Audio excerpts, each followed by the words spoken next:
Good evening, everyone. How are you, Kevin? Before we get started, this is the South Kingstown Zoning Board of Review. We are, one of the petitions was withdrawn. It was the 81 Winchester Drive, so if anybody is here for that, it was a second one on the agenda. It was withdrawn because we discovered that they did not need a variance for the project. So, just to let you know that. And we're going to also do our best to kind of get through everything tonight. We expect to.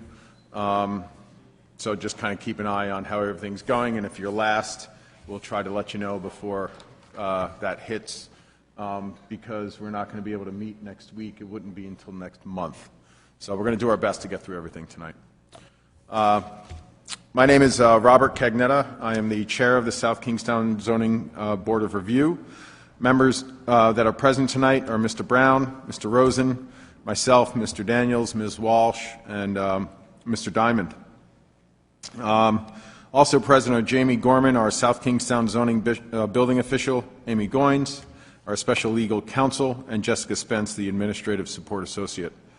This board is made up of 7 people. 5 of us are regular members, voting members, and 5 members are required to be present to vote. In the event one of the 5 regular members is not present, an alternate will step in. Tonight, the voting members will be Mr. Brown, Mr. Rosen, myself, Mr. Daniels, and Ms. Walsh. Applicants are here either for a variance, dimensional use, or to seek a special use permit. This board is a quasi-judicial body created by the South Kingstown Ordinance pursuant to state statutes. We don't follow strict rules of evidence, and we operate in what we believe to be in a fair and equitable manner. We try to let everyone speak, unless you get a little carried away. So in the best interest of time, just try to be brief and on point. When your petition is called, please come forward and clearly state your name and then spell it for the record. Speak clearly into the microphone so everyone in here can hear you, as well as, are we live tonight as well? So the folks at home can hear you as well. You will also be asked to take an oath to tell the truth, and you will then present your petition. You may also have other witnesses testify in support of your petition. The board will ask questions of you and your witnesses. After the petitioner has presented their petition, anyone else with questions or in regards to the petition or wanting to present testimony either in support or opposition of the petition will then be asked to step forward, identify themselves, be sworn in, and present their testimony. The board may ask questions of these witnesses, and once you've spoken, the petitioner will then be allowed to answer questions raised by the audience or respond to the audience comments. So when you're up there, just direct all the questions to us, and then we'll sort of shoot them back at the petitioner as needed. After hearing all the testimony, before a vote is taken, the board members will be asked to openly discuss the evidence presented. With regards to variances to special use permits, 4 of the 5 voting members must vote in favor of the petition for the relief sought to be granted. Now, just to let you know that we will ask a lot of questions, and there's a good reason for it. If we can't sort of just pick and choose what we want. This is the zoning ordinances that we have to go by. So we're going to ask a lot of questions just to make sure that we feel that it fits within our ordinances. You have to give us certain testimony, and we have to find certain facts. So tonight we do have mostly dimensional variances. I believe we have 1 special use permit on the agenda. For a variance, you must offer the following: that your hardship is due to the unique characteristics of the subject land or structure and is not due to the general characteristics of the surrounding area. Your hardship is not the result of any prior action on your part. That the granting of the variance will not alter the general character of the surrounding area. And that the relief requested is the least relief necessary. And then you must also show that the hardship that will be suffered if the variance is not granted will amount to more than a mere inconvenience. For a special use permit, you must present the following: that what you're asking for is specifically authorized by the zoning ordinance. So somewhere in the ordinance it has to be authorized, or we do not have the power to grant it.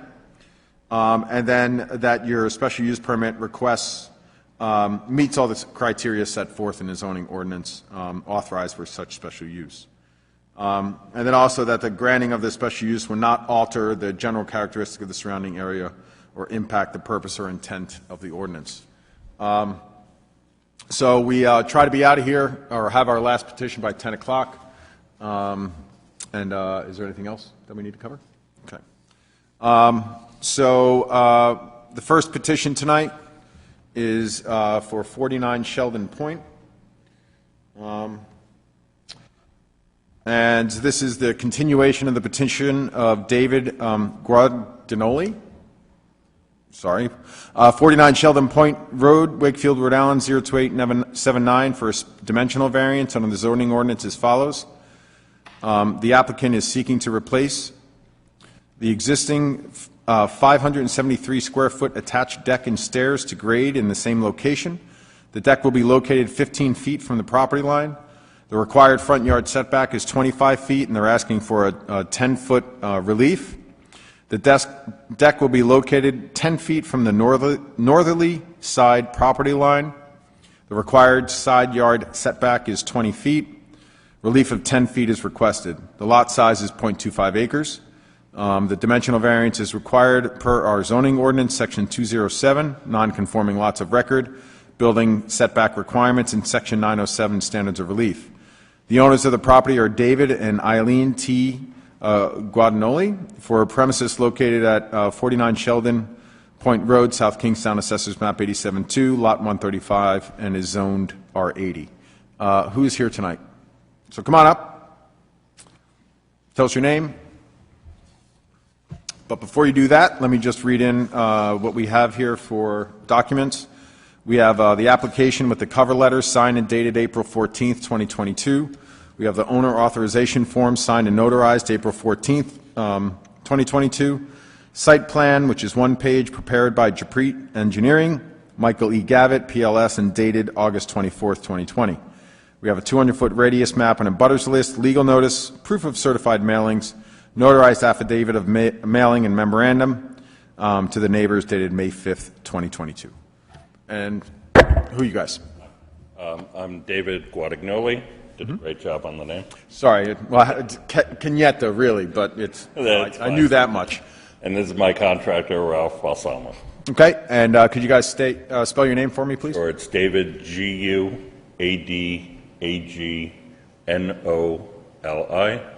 Okay. And Ralph, B-A-L-M-A-S-O, S-A-M-O. You guys both swear to tell the whole truth and nothing but the truth? We do. I do. Tell us what you want to do.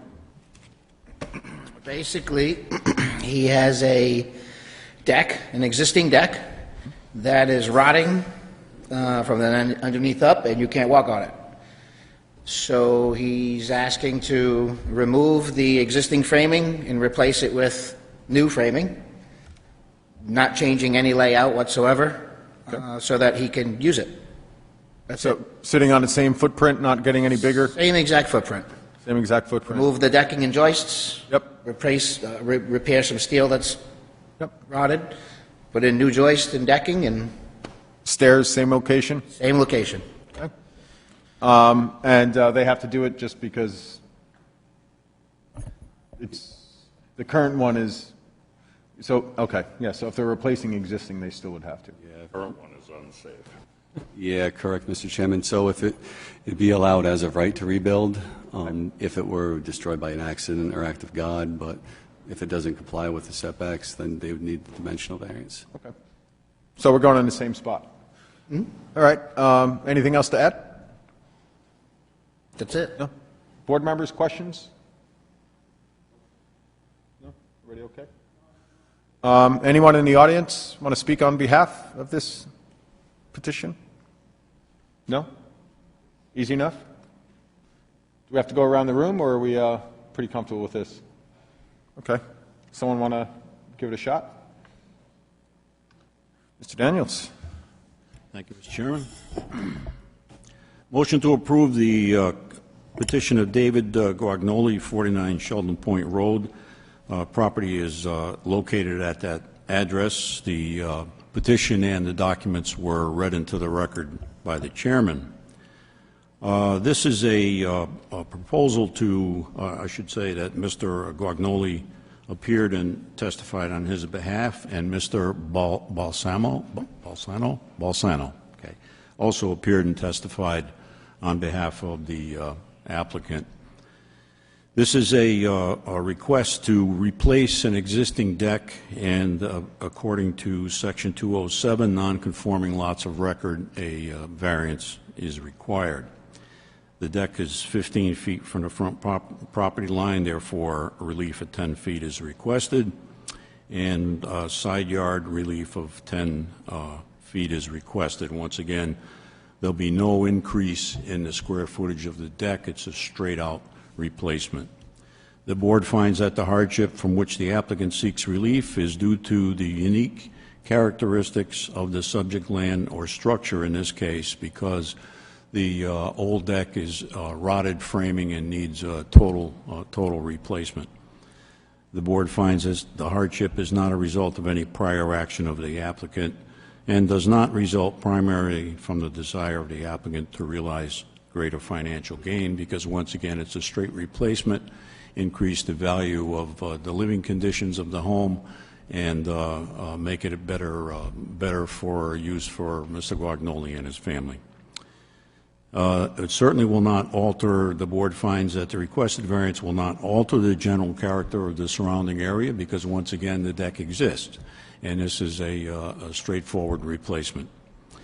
This is the least relief necessary, once again, because it is a total replacement. We're not expanding in any one direction at all, and we're just doing a straight-up replacement. And if the board did not grant this variance to the subject property, this would amount to more than a mere inconvenience, because he's lived with a deck all these years, and certainly to take that away and not have it, not be able to have that deck, would alter the living conditions within the home. There is no conditions on this approval, and therefore I recommend passage. Thank you, Mr. Daniels. Can I get a second? Second. Second by Mr. Rosen. Any discussion? Hearing none. Mr. Daniels? Aye. Mr. Rosen? Aye. Ms. Walsh?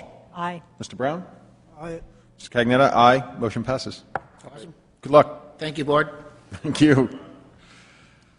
Let's make them all that easy. And of course, I just lost my place. Do you have the agenda right in front of you as part of that?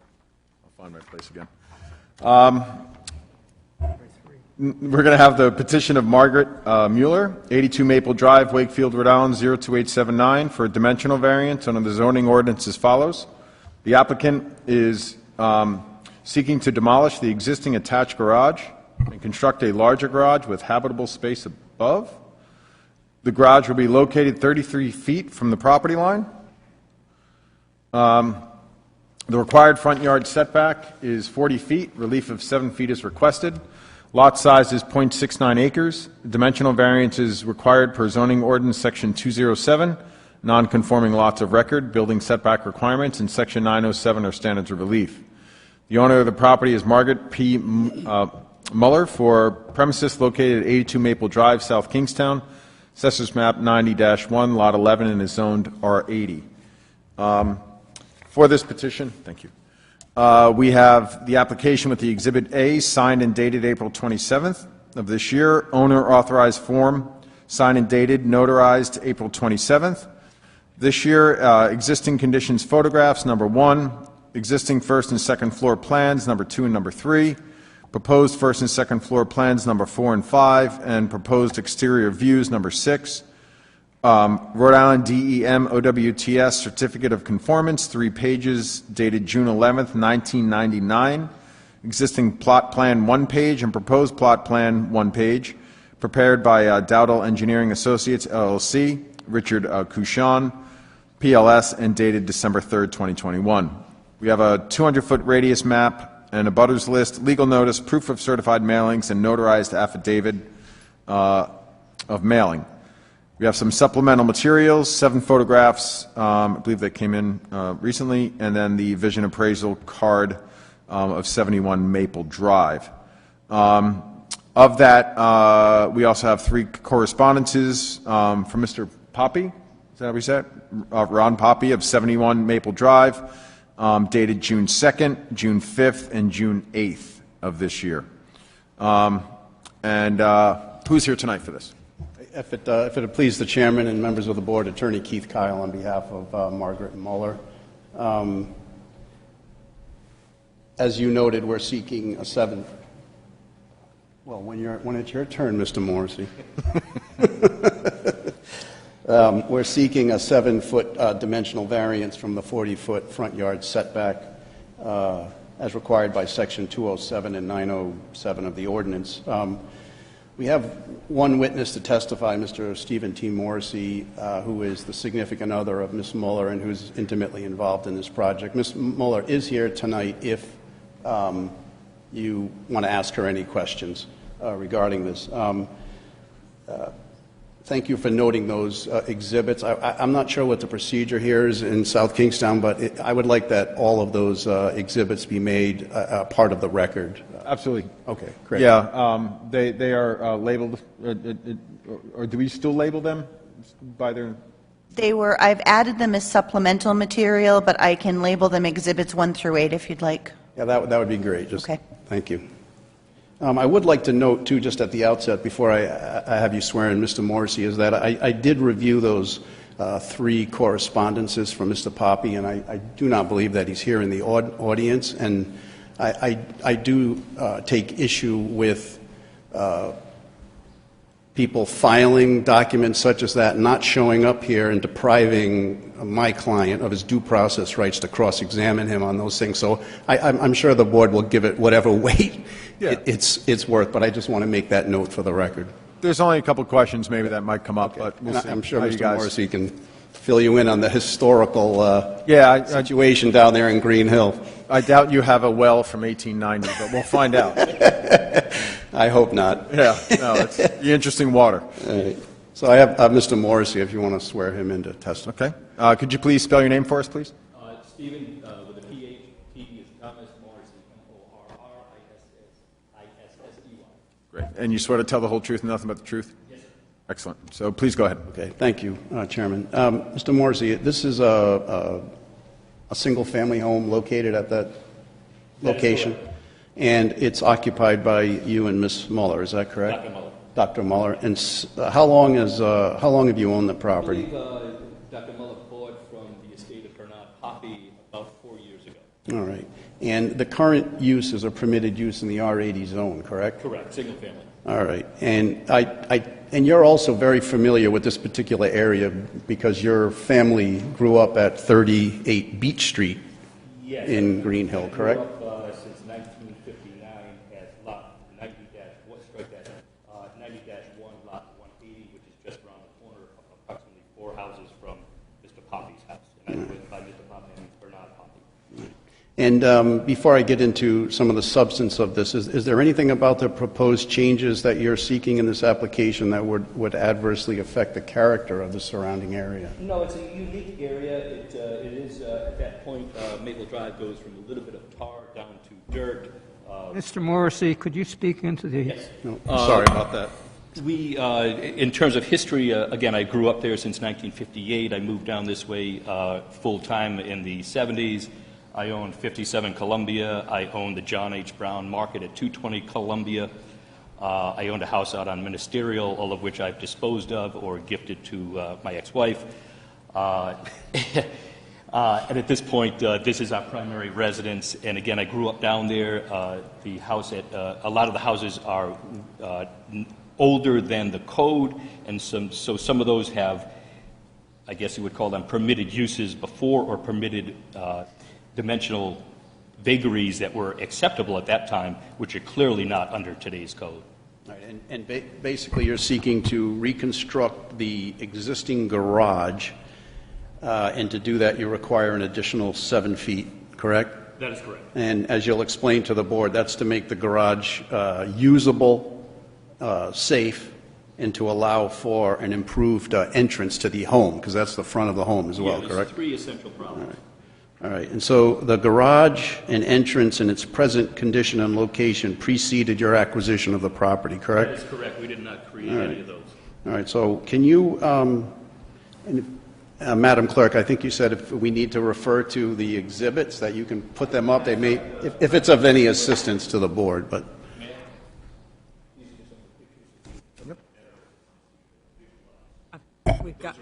We got them, yeah. I've got 'em. The dog comes with it. No, the dog was definitely curious. The problem representing a lawyer.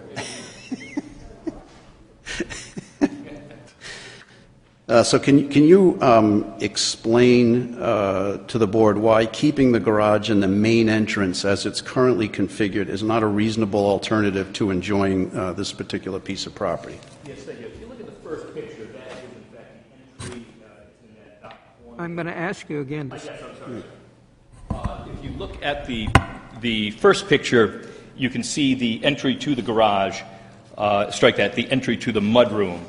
In the second picture, you'll see a close-up, and it is the old-style granite block. There is a little bit of concrete face on that, but you see where the screen door is. You can see that there's no landing whatsoever, which is now required by code. In the third picture, you'll see if we open the screen door, you will literally knock yourself off of the porch. So that's one area where we would like to build a true porch with a landing, and also make that so that you can be out of the rain as you try to come in. The second issue that we have that we want to address is going to that next picture, which is the dog at the top of the stairs. That's a very unusual staircase down into the cellar, because if you look at the next picture, it is literally just a hole going down and in. And, this so is, if and just so that they can understand this is actually prohibiting a car from driving in the garage. yeah, that's a dangerous side on that side. It also allows vapor. That would probably not meet code today. Again, this is all pre-code, my assumption. That allows vapors such as CO to go down into the house. There's also, the garage is built, never really had any finish work, so there's potential for vapor to go through the house. We keep the garage open most of the time to avoid that. But those two areas are all along what we'll call the mudroom. And so what we'd be looking to do overall to fix those three problems is get rid of this hole in the cellar, put an outdoor, not Bilco, I'd like to do a little bit nicer finish, but a new entry from the exterior of the house down into the basement. There's also a central staircase inside of the house, which is a normal access to the cellar, but you need two. So we want to get rid of that hole and avoid the vapor issue. At the same time, we want to redo the staircase, and that will allow us to come into a normalized, safe entry to the house. So that's where most of the work would be done. The garage, because we've taken up a little bit of room to get rid of this, add a staircase in that 7-foot area, or that area, that would allow us to have a full functioning 2-car garage, which we really don't now. If we were to not get the variance, we would still probably have to go ahead and complete these issues, but we would no longer have a 2-car garage that will fit cars. So let me ask just Yes. a little bit of the evolution of this. So, and not just yours, but it's, so if we're looking at this, we basically have a Cape-style house where the bulkhead was on the front of the house facing the street, and someone decided that they wanted to put a garage there sometime in the 70s, 80s, put in a fieldstone-faced foundation in there, don't know and then what- just took out the Bilco doors and made it part of your garage.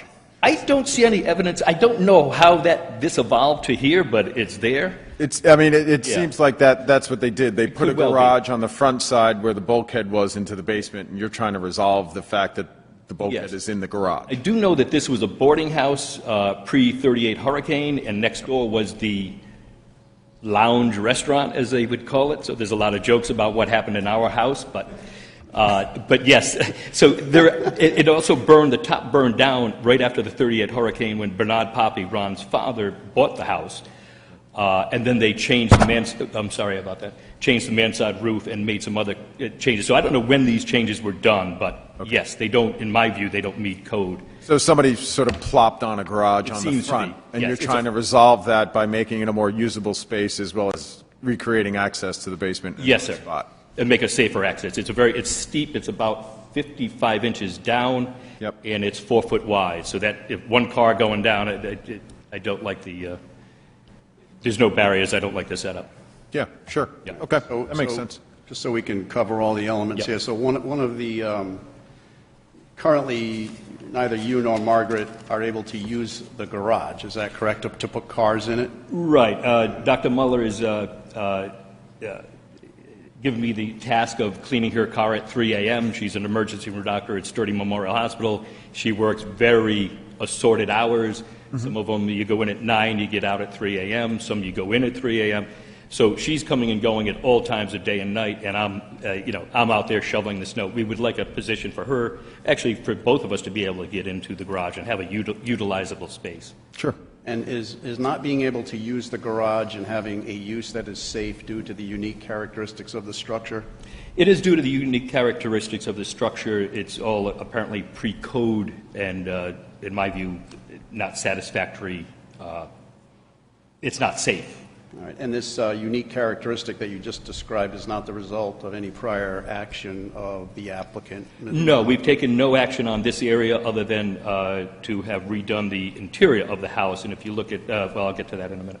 But no, not from any activity of ours. And your request for the front yard setback variance is not due to the desire to realize any financial gain?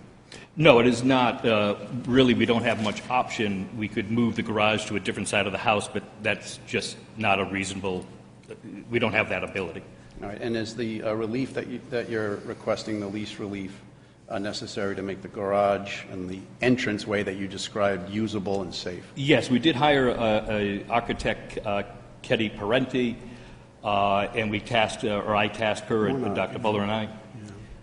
She can put them up. Dr. Muller and I tasked her with resolving these problems, and I'm also an attorney as well, and I tasked her with doing it in the most reasonable way necessary, the most restrictive way necessary that would still give us the corrected landing, the vapor barrier issues, and the removal of those garage stairs, for safety reasons, and that would still, with that 7 feet, give us the ability to still have a functioning two-car garage. And that would leave 33-foot setback with regard to the town. I don't have anything else, Chairman. So you're making the garage, it's essentially about a 20 by 18 feet or so, just about 18 feet, 17 foot 8. And you're expanding it about 5 feet and then 7 feet. So, or 5 feet, both sides. Why does it need to be bigger? Why can't it be the same size? Well, we're also moving the doors, but if we were to make it any smaller, then, once we move, we take out that area where the staircase is and build that wall out. Steve, talking to this. That's where we kind of lose the workable garage, if you understand. There's no way that, we can still have enough room to get vehicles in. I've got the tractor for cutting the lawn, et cetera. So basically, you're pulling the mudroom out 10 feet almost. So that's how you're losing some of that garage space. And Correct. You need to come out towards the front yard. Yes. In order to access the house. Correct.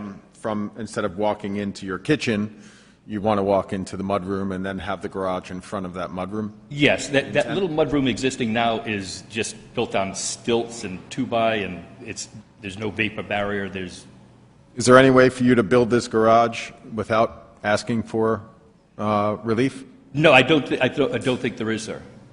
Okay. We wouldn't have a functional. We would be back at square one. We would have a nice mudroom, but we would not have a functioning garage.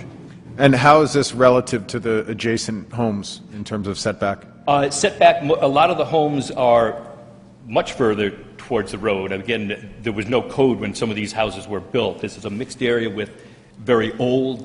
This house here is 1885.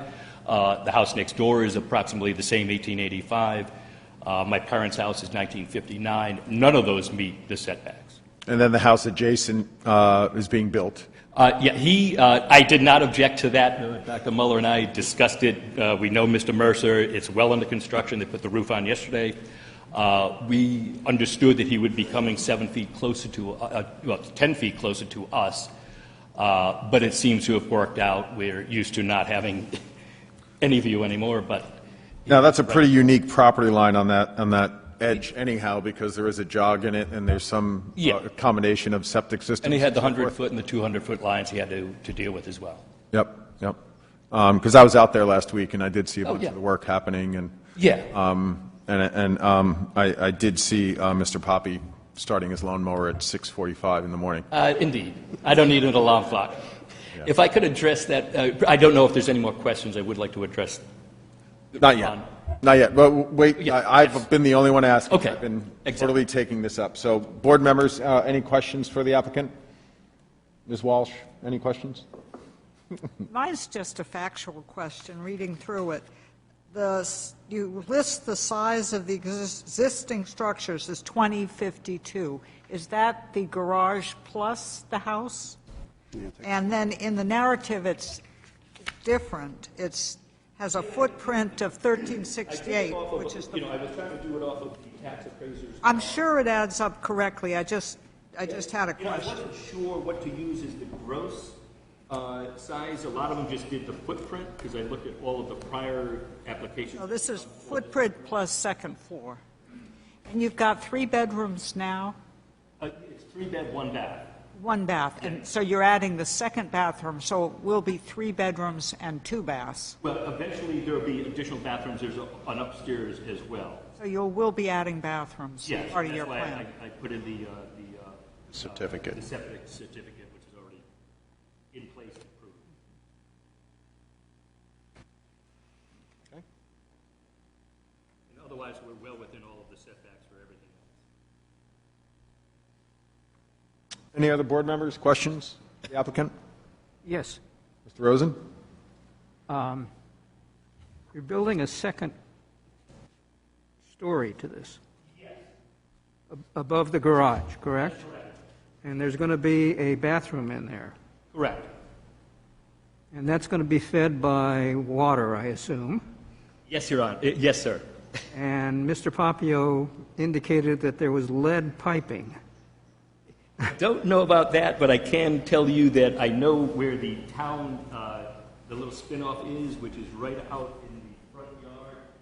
I think there's a picture of that well. The setback line. There's a picture of the well. Well, I'll bring that up. And I know that my water comes in from the town. We all did that back when my father's house was done, and we had fire hydrants, etc. And it comes in with the black pipe right into the brand new, the big gold main. Let me cut you off for 1 second. Yes. I just want to ask Jamie, Mr. Gorman, is there any concern that this board has over the source of the water in terms of building this? For the variance, no. The variance? No. Yeah. Okay. I did attach. You don't need to address it. It's okay. Okay. We don't need to worry about the water. Okay.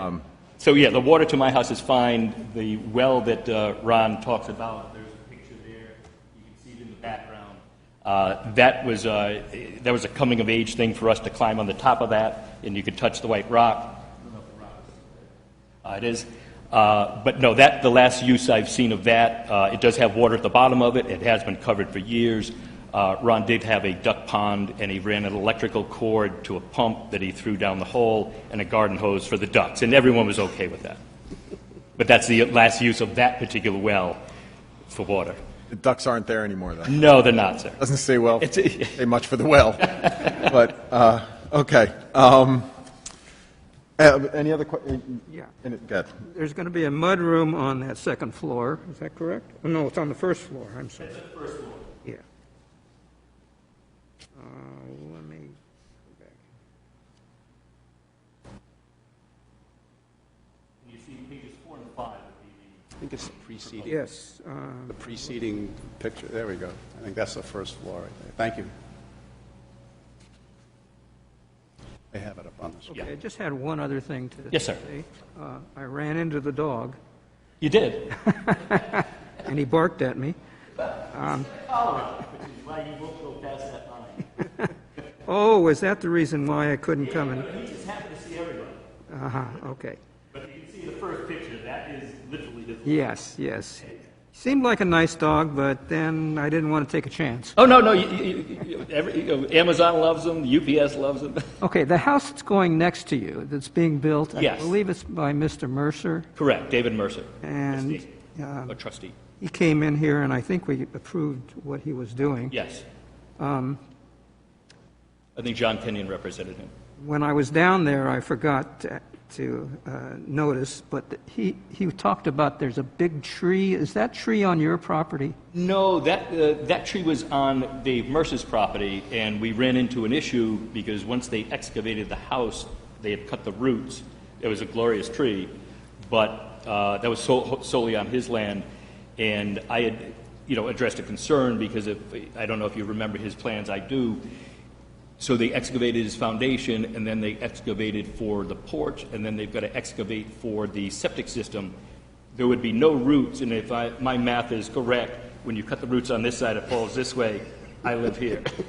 So they did take that down. Aha, okay. Yeah. That's all my questions. That's it?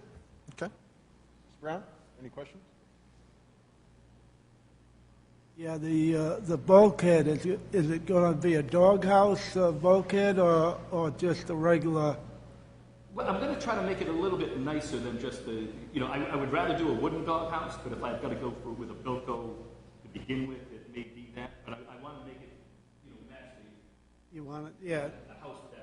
Yeah, Yeah, so I would like to do a wooden one, which is what we have I call it the Greenfield house. Yep. My parents' house, who both passed away, but the one down the road, we have a wooden bulkhead with stairs going down into the Yep. basement. That's a 38 feet strong. thank you. Okay. Mr. Diamond, any questions? Okay. Anything to add? Nothing. No? Thank you, Chairman. Also, we rest on that. Great, thank you. Anyone else want to speak on behalf of this petition? For? Against? So Mr. Poppy is not here. Does anyone, I don't have those in front of me to summarize them, but I know that he discussed, or he brought up the well, and he brought up some other concerns about not needing the variance and so forth. But without, If you can read it. yeah, the functioning well, H2O, that's good. Concerns about excavation, which is not there. Lead paint, which isn't necessarily anything we have responsibility for on this board.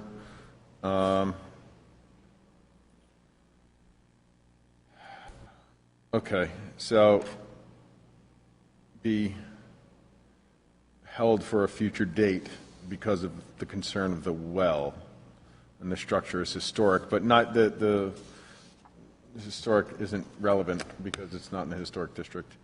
But it doesn't sound like your disturbance of the site is even going to have an effect to any groundwater issues. Thank you. Yep. Mm-hmm. Yep.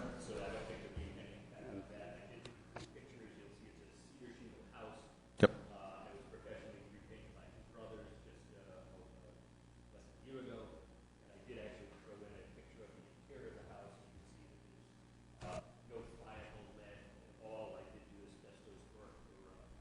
That's okay. That's on you. Okay. So if that's it, no one else has anything else to contribute? You're good? Okay. All right. Board members, any thoughts on this particular petition?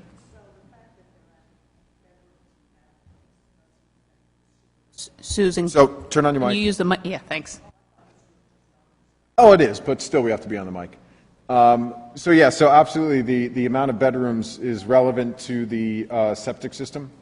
So as long as they don't exceed what's permitted by the septic system, which, 1999. 1999, and the system you have there is sufficient for the amount of bedrooms you're proposing? Yes, and it's also routinely inspected for state requirements. Okay, so no changes to it, so, yeah, so he can put his 10 bathrooms in as long as he doesn't exceed the amount of bedrooms, technically, right? Good to know. Is that right? Am I lying? It's by bedroom count, not My bathroom. bedroom, correct. yeah, so you can have a house of bathrooms. Okay, any other discussion? No? Anyone like to make a motion on this petition? I'll make a motion. Excellent. I move to approve the petition of Margaret Muller of 82 Maple Drive for a dimensional variance with respect to ordinance number 207, I believe, which is nonconforming lots of record, and section 907, standards of relief. Is it Keith Tyler? Correct. Mr. Keith Tyler, the attorney for... KYLE, that was pretty close. Yeah. Tyler, okay. The attorney for Ms. Muller spoke with respect to the petition, and Mr. Stephen Morrissey, who, are you married to Ms. Muller? That's a loaded question. Represented. The partner for Ms. Muller spoke on behalf of the petition as well. There was only one opposing person who did not appear before the board, Mr. Papio, and his concerns were read into the not read into the record, but summarized by the chairman into the record. And as was noted at the beginning, the chairman read the documents that we have before the board. The board finds that the hardship from which the applicant seeks relief is due to the unique characteristics of the subject land or structure and not to the general characteristics of the surrounding area. The building is rather old. It was originally constructed so that there was access to the basement, and then there was a garage built over the basement, and that has impeded the ability of the occupants to have a working garage that they could function with, because there's some danger associated with getting out of the car or pulling the car into the wrong place, because of essentially there's a hole in the garage. And so they want to fill in that area or reconstruct it in some way and build a new garage that is a two-car garage, which seems particularly appropriate. However, it's going to impede on the setback associated with the front property line of the property. And so it seems perfectly reasonable that they should want to build a new garage and put it in the place where the old garage will be taken down from. The board finds that the hardship is not the result of any prior action of the applicant and does not result primarily from the desire of the applicant to realize greater financial gain. They bought the property 4 years ago from Mr. Papio. It was constructed in 1885, well before the ordinances of this town were put into place, and it needs to be updated and brought within the ordinances that we now have in place. And so this is just a matter of doing that. The board finds that the granting of the requested variance will not alter the general character of the surrounding area or impair the intent or purpose of the zoning ordinance or the comprehensive plan upon which the ordinance is based. It's going to fit in very, very nicely with the surrounding properties. As a matter of fact, it's going to be set back further than most of the other houses around the area, It's not going to cause any problems with the very old well that is right across the street from them, which is, in my estimation, a lovely structure. Whether that bucket still works for going down to the water, I don't know. The board finds that the relief to be granted is the least relief necessary, simply because they need this relief now. Ms. Muller is a doctor. We need doctors around this area more than ever before, and she needs to come home sometimes very late at night, and it could be a significant hazard to drive into the garage under the circumstances that presently are there. The board finds that the hardship suffered by the owner of the subject property, if the dimensional variance is not granted, amounts to more than a mere inconvenience.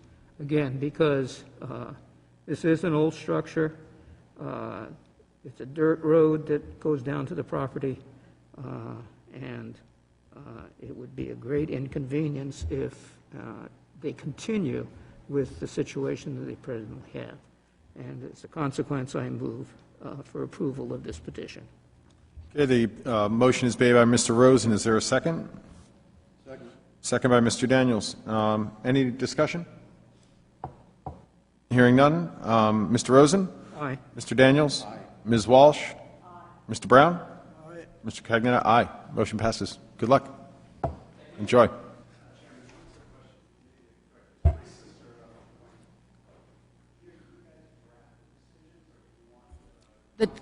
Thanks. We'll draft the decisions, and it will certainly be reviewed by me. Thank you. Take care. Welcome. Okay. Next, we have the petition of Brian J. and Anna B. Steele of 33 Peckham Avenue, Wakefield, Rhode Island, 02879, for a dimensional variance under the zoning ordinance as follows. The applicant is seeking to install a standby generator to serve the existing single-family dwelling. The proposed generator will be located 1 foot from the side property line. The required setback is 20 feet. Relief of 19 feet is requested. Lot size is 1.85 acres.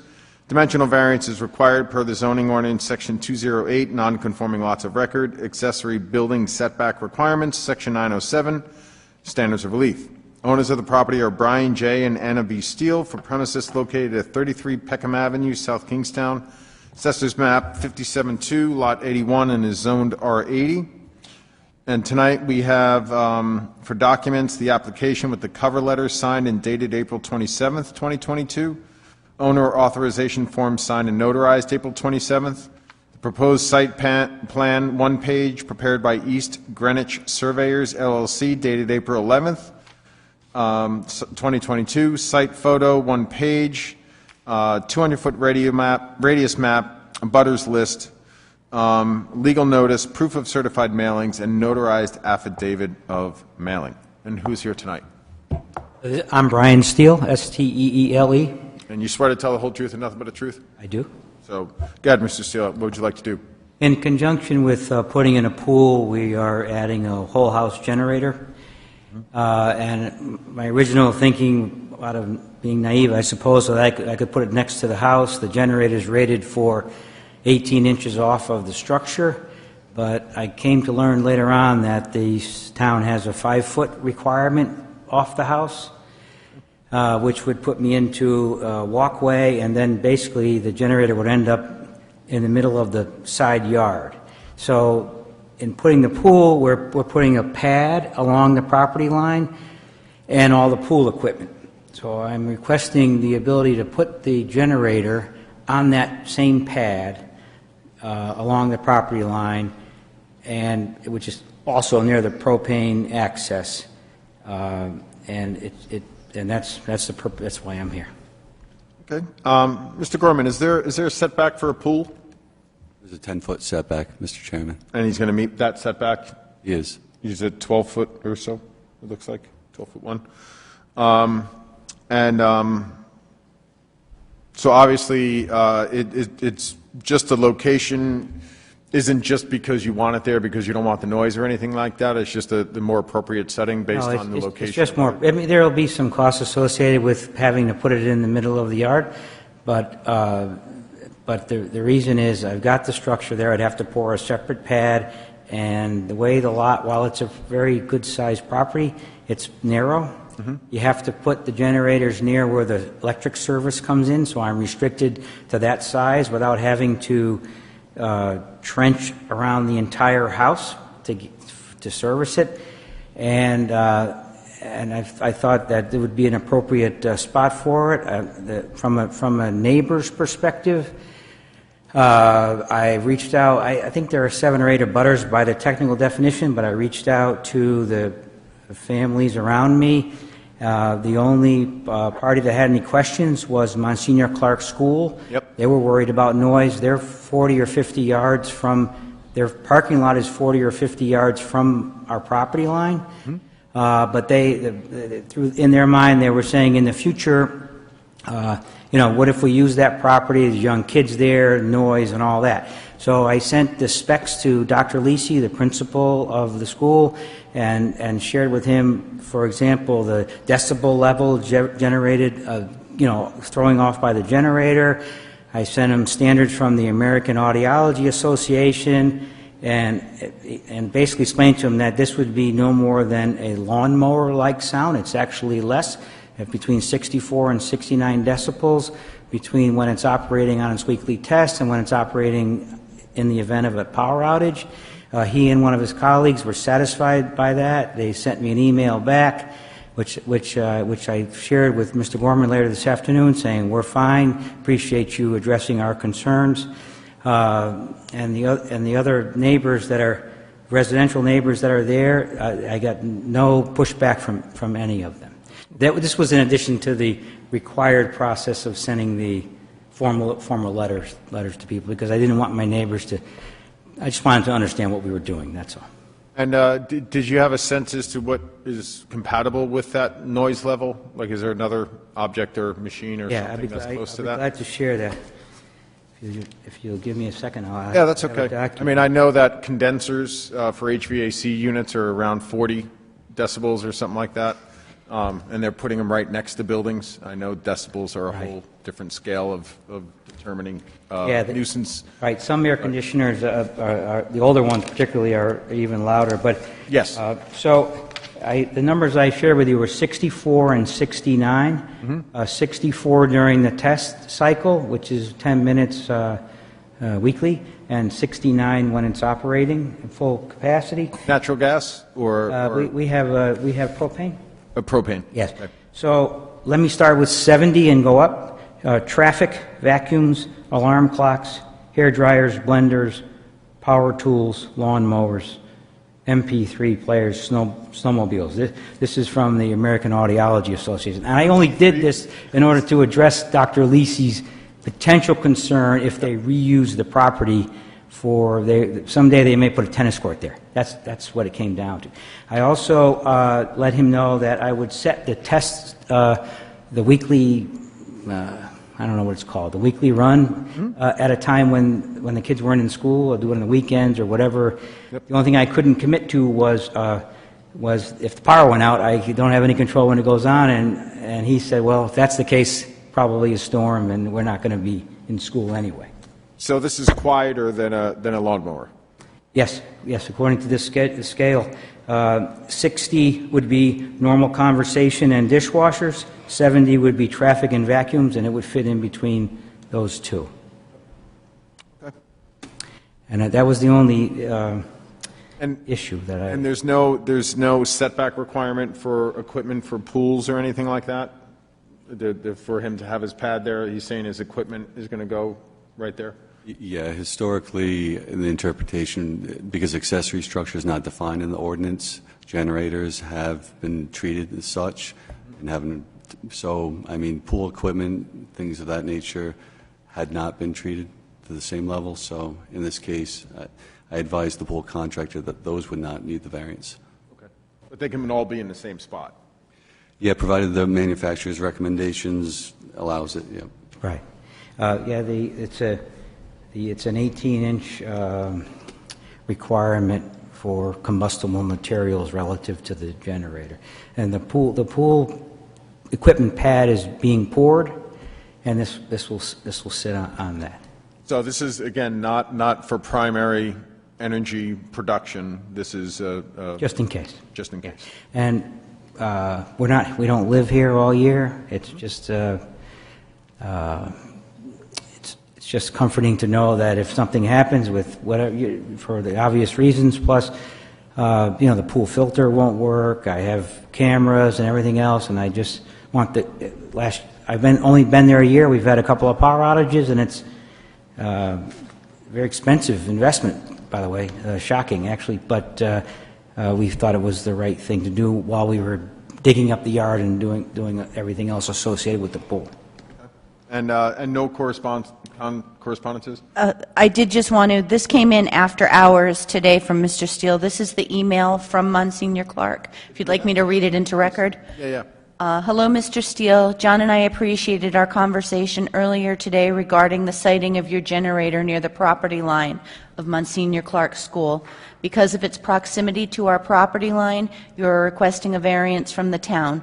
Our school, owned by the Diocese of Providence, received notification of this action. In earlier emails, you addressed the possible noise issue, and the low-level decibel of the generator rating does not raise any concerns. In our conversation, you indicated the plan to put up a white 4-foot-high fence that would surround the generator to act as a buffer. You also indicated your willingness to plant arborvitae or some other type of shrub/tree that would add to the aesthetics of the property. We are satisfied with your willingness to work with us and for being a good neighbor. Take care, Dr. Lisi. So just as you said, now do you have an issue if we said a 4-foot fence and vegetative buffer as well to maintain? No, that's fine. That's a perfectly acceptable condition. I think when the fence gets built and Dr. Lisi sees it, he won't find it necessary because aesthetically where the area is, but he'll be the first person I ask when it's done and do whatever it takes. It's only going to be, it's 8 feet long, so it would be 3 or 4 arborvitaes, and if that's necessary, I'd be glad to do that. Well, I mean, if we did say it as part of the motion, then it would be required. The building inspector will require it. So if you don't feel it's not necessary, you don't want to maintain it. I'm not going to get in it. And by the way, the doctor, they would have to actually be on the school's property To be far enough away. Yeah, to be far enough away, and I explained that to him, and he's fine with that. So I thought we would get it built, put the fence, he can look in, and if it's troubling in any way, I'll put 4 arborvitae on their property on that side. Just for the sake of... Chairman, I just wanted to ask, you're putting a fence around the pool also? Oh, yeah, the fence... And are they the same fencing material? No, we were thinking about white PVC 4-foot fence around the pool pad, equipment pad, but we're putting a black aluminum fence around the pool. Around the pool itself, yeah. Why the difference? Is it for the heat or? Well, it's more of a visual thing because if you use the same style of fence, you would look at 4 or 5 ugly pieces of equipment. That's the only reason why we were going to use the white PVC. All right. And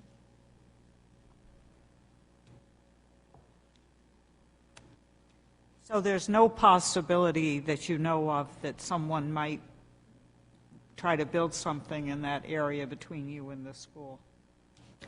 The school, that's the only reason that they paid attention to it, because someday they may use that space. It's near where the pad is. I think one of the members may have stopped by my place, but near where the pad is, that's not suitable for very much. There's a big slope there.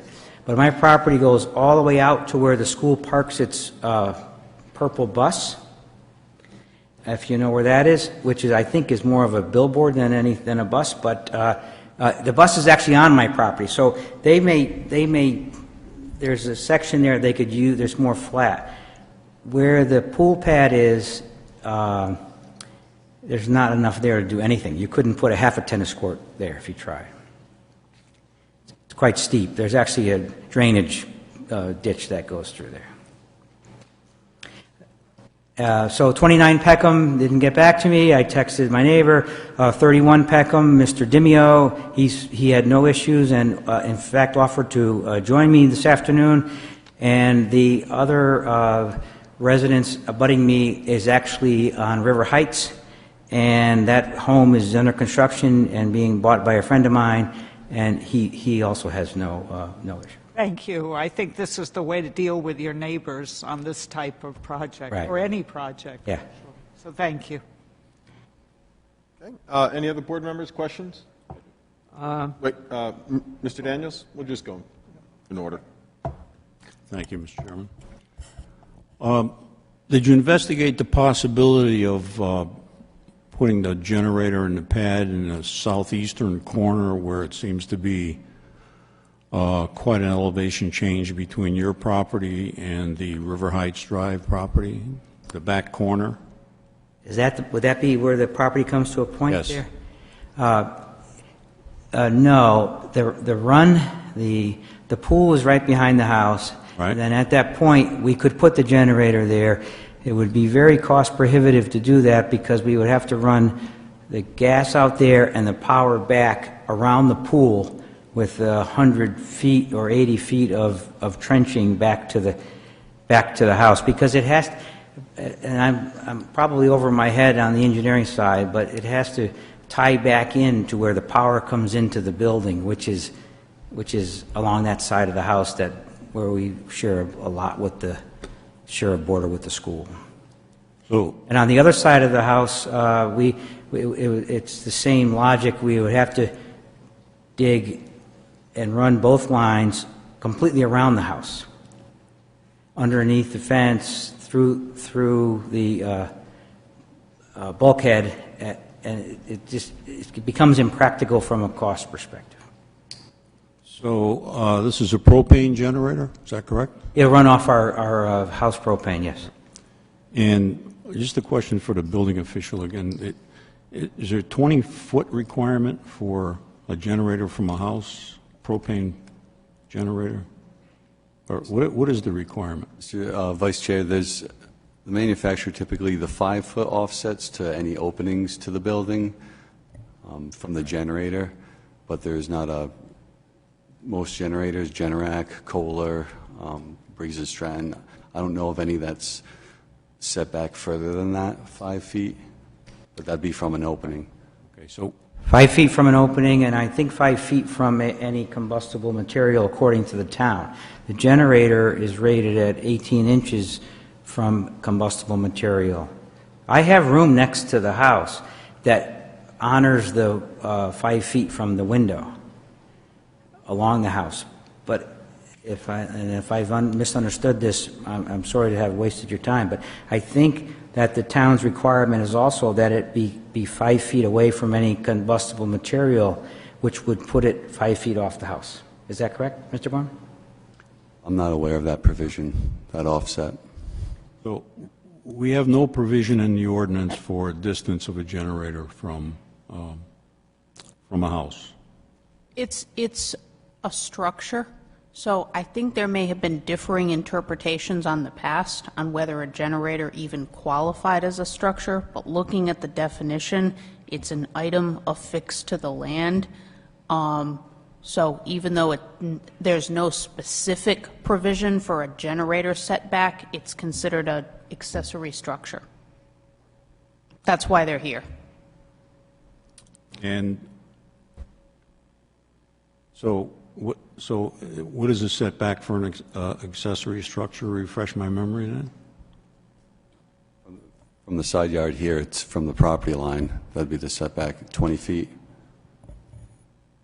20 feet from the property line? Correct. So he's asking for 1 foot from the property line. Correct.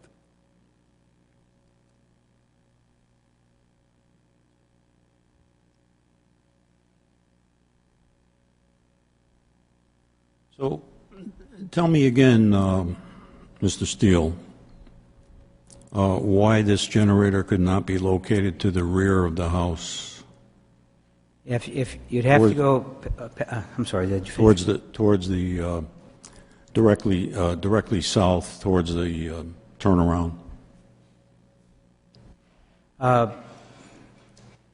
It could be. It could be put in a lot of places on the property, but if you consider the cost of running, installing and running the equipment, the propane line to it and the electric line back, I'd have to go underneath my driveway to do it by the turnaround, and I'd have to go around the pool to do it in the back sort of point of the property. To do it on the other side of the house would involve the same issue, which would require us to dig around the foundation to move both those items. And it gets to a point where it's quite costly to extend it. And this location would involve the shortest link from the propane source and back to that side of the house where the power comes in, which is where the electrician has to, I don't know what the term is, but connect up to the rest of the house. I don't think I can see where the propane source is on the, unless I'm missing something. Can you? Yeah, sure. Tell me where. I don't know if did I provide a photo? Is there a photo, Jessica, that, let me see.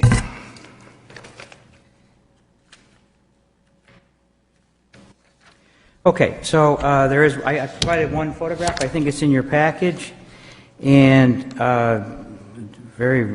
there's a formal spot on the drawings that I got from the engineer where it describes the pad. My photo and my chintzy little drawing there have a rectangle right there. In front of that rectangle is the propane access point. If you look at probably the last attachment to what I sent in. So the propane access point sticks up out of the ground there. It's a little green thing, and it's so you can see the proximity. Oh, there it is. Okay. So this is generally the location of the pads, sir, and then that green square right there, that's where the propane comes into that's where the tank is. Understand. That's how it's filled and all that. I'm trying to understand where that is on the site plan. Okay. In relation to the pool, in relation to the house, in relation to the driveway, in relation to the lot lines. Yeah, and you need eyes better than mine to see it, but on the site plan, there's a very small 2-millimeter square that was provided by the engineer, and it says proposed generator location. It's very, very small. I see it. But I don't see where the propane is. I think it's that. Is it that little dot to the? Okay. If you went from the walkway, and then you went towards that square where the cursor is now is the propane tank. Okay. And then that square is the pad for the pool equipment where we're hoping to put the generator. And where is is it a heated pool? Yes, there'd be a heater, a filter, and I don't know what else is. I think that's Where is that located? right there, sir. On so the house, the deck, and the pool. And so you were speaking about putting it to my right on the issues associated with that, and you can see that that area could be done, but it would be very expensive to run the lines around the pool and back to the house, because the walkway that you see on the upper part of that drawing, that's where the electrical comes into the house. So that's where it has to tie in. The generator has to tie in to the house. I understand. Right there. That's right. But you're running propane to the pool to heat it, correct? We're running propane to that pad, and the heater is on the pad, and there's pipes that go from the It hasn't been connected, but the pipes will go from that pad to the pool. So the heater is on the pad, the propane will go from that small square to the big square, and that's the filter system. So it says proposed generator location. Is it your testimony that's also the location for the filter and the heating equipment for the pool? That is where that equipment is going. I'm sorry? That is where that equipment is going, yes, right in that spot. Why didn't you indicate that? You indicated the generator. You didn't indicate that that was also the location for the pool equipment. Yeah, I don't know. This was done by the people we hired to get this done, but I didn't think that I had to make a case for where to put the pool equipment because we were of the understanding that it had to be just 1 foot off the property line. Does the abutter understand that that's also pool equipment there? Filter, pool equipment, heater, and generator on that pad? He understands. In fact, in the bottom of, if you have the continued email, Jessica, I've described to him exactly what's going there, and he, the school, the principal, understands that. Okay.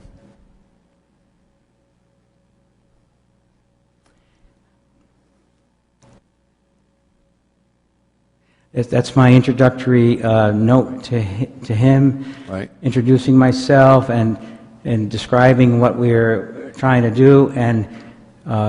And I say in the first paragraph, we have also applied for a variance to locate a generator at the location of the pool equipment. So Okay. everything has been, it's been as transparent as possible. Okay. Mr. Rosen? Yeah, I was out there. I was the one that met your wife and the person who was constructing the pool. Now, he told me that the reason you were putting the generator and the pool equipment, the electrical pool equipment, on that single pad was because, and there was only going to be a 1 foot setback from the property line, was because the generator had, and he indicated that Jamie had told him this, I don't know if it's true, but that pool equipment had to be 25 feet off the house, or from the pool. I don't remember exactly what he said, but he said if we put the generator on the same pad, then they could have a 1 foot setback. That doesn't make any sense to me, Mr. Rosen. I'm not sure. Okay, well, he was feeding me something, but anyway. Doesn't seem accurate. I don't believe I said That this. was their justification for putting the generator and the the electrical pool equipment on the same pad. Are we in agreement that they should be on the same pad? I think that's what he'd like to do, the applicant, but for convenience and the reasons he's stated, but that there's an offset for the pool equipment and the pool equipment from the generator, I don't know of any. Okay. Okay, I was also disturbed by the 1 foot setback from the property line. But if the Monsignor Clark is okay with it, everybody seemed nice when I was out there, so. And there was a neighbor that was there who had no objection whatsoever. Right. He was there saying, this looks good, and all that type of stuff. So. Mr. Chairman, in the narrative presented with the application, it says we also have approval to position the pool equipment along the property line. Right. So at some point, who gave you approval for the 1 foot setback? It wasn't done, I think what it was, more than approval, and if I use the wrong word, then I stand corrected.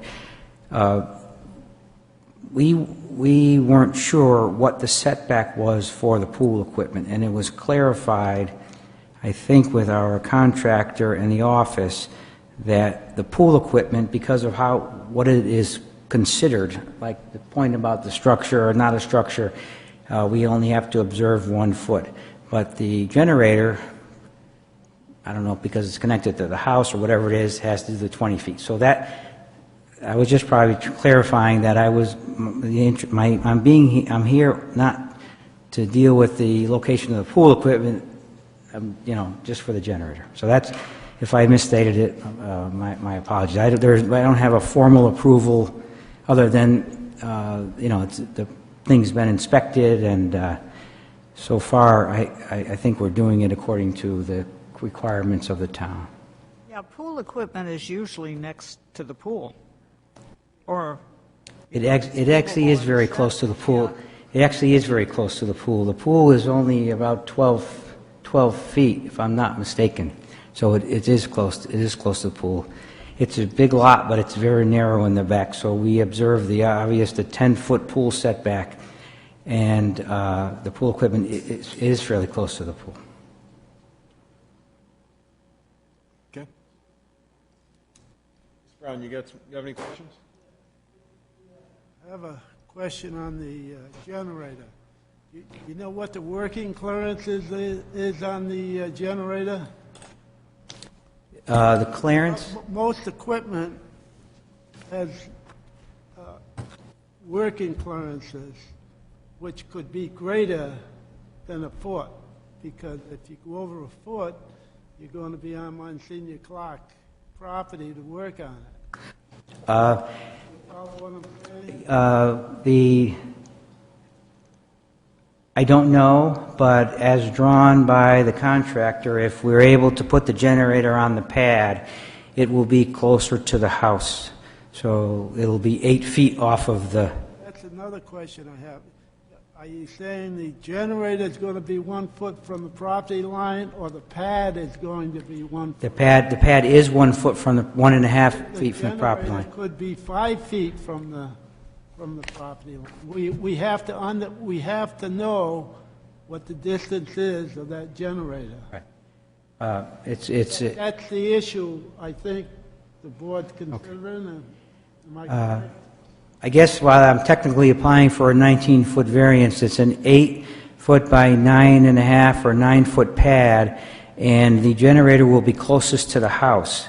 It's a 4-foot generator. I don't know if it'll be positioned the long 4x2, the long way or the short way. So it'll be somewhere 1.5 feet plus 4 to 6 feet towards my house on the pad, farther away from the property line. You should give us the distance the generator is going to be from the property line. Because that's what we're going to issue a variance on, if the board sees fit to issue it. So we have to consider what that distance I think he's saying at least a foot. It could be more than a foot. It could be 5 feet, but he's saying as close as a foot. 1.5 to 5 feet from the property line. That's the number. That's the safest number I have. And the other issue is if the board saw fit to issue it based upon that, we are not waiving the clearance, working clearances that's required for the equipment. If it says you have to have 4 foot of working clearances, then you have to move that 4 feet from the property line. We'll fully respect. You have to comply with the building code in that sense, and not the zoning ordinance. I have the spec sheet here, but there's a lot of stuff on it, and it would take me too long to determine what it is, but I'll respect whatever working clearances there are. That would be basically between your electrical contractor and the electrical inspector. Right. And Correct on that, Mr. Gorman? That's correct.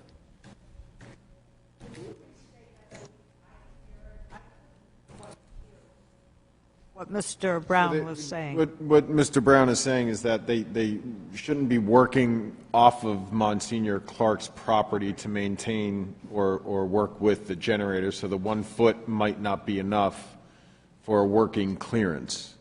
So the pad is a certain size.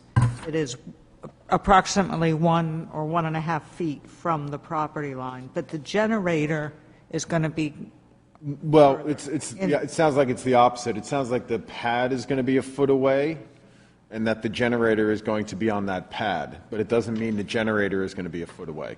It could be more than a foot. More, like 5 feet away. He could be, he's asking for 1, so if we tell him 1, he could be 20 feet away if he wants to. So what we really need is the sketch to be more detailed. Is that what you're looking for, Mr. Brown? I think it's just saying that the pad, like we can identify to say that the intent is that the pad is 1 foot away, and you know, that the intent is that the working distance is more than the foot. They have more than a foot to work on the generator.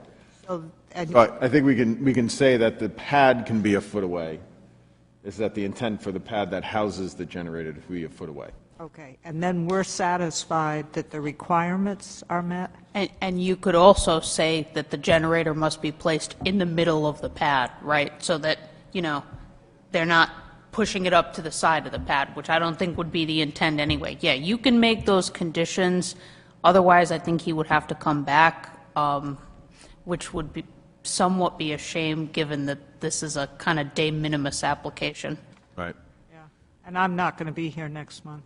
Yeah, so I think if we wanted to say, I mean, even if Bo wanted to say, like, the intent is to work off the pad, and that the pad is a foot away from the property line, you know, then that means that you have to give the distance from, your working distance from the edge of the pad. But it sort of just depends on how we want to define that. And I would be satisfied with any condition that addressed the fact that when the unit is being serviced, I don't require any access to the neighbor's property. So, so the intent is that you're consolidating these services because they're going to be using both power and natural gas that are shared by your pool equipment, and that's why you want to consolidate it into one location? That's correct. And to have it 10 feet away is going to get it farther away from, like, you couldn't have proper access to those services if it was 10 feet away from the property line, meaning, like, it would mess everything up. Like, you wouldn't be able to attach it to your propane and your electricity if it's 10 feet No, away? in practice, it could be 100 feet away. It just gets, the unit itself was $5,500. The total cost of installation is $16,000 when you add it up, and that has to do with all the labor and the piping and everything else. So the farther it is away, it just increases the cost. That's it. Because, I mean, we're looking to provide you the least relief necessary. So it's just making sure we have the compelling reason why it needs to be a foot and not 5 feet. You know, so I think if there are restrictions preventing you from putting it 5 feet away, then we should know that we can't say that it should be 5 feet away, because it would make it very challenging for you to install it in a different location.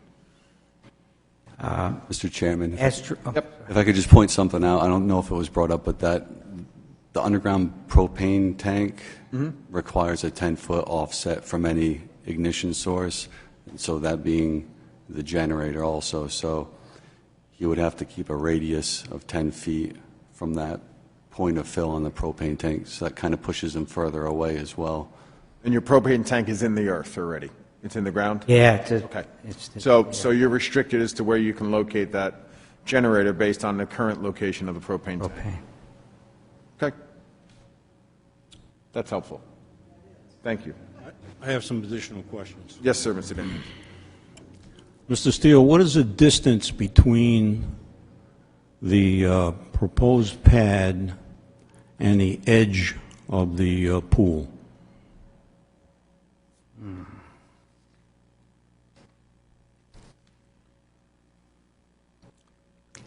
I'd have to estimate. That would be that would be the northerly edge of the surround of the pool.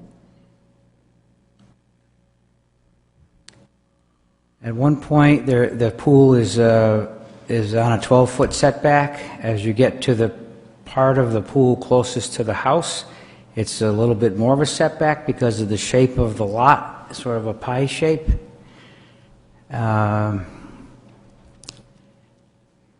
18 or 20 feet would be my best estimates. And how many lines would you be running to the pool from the equipment? You'd be running a heated line, right? Right. That needs to be installed below freeze depth, wouldn't it be?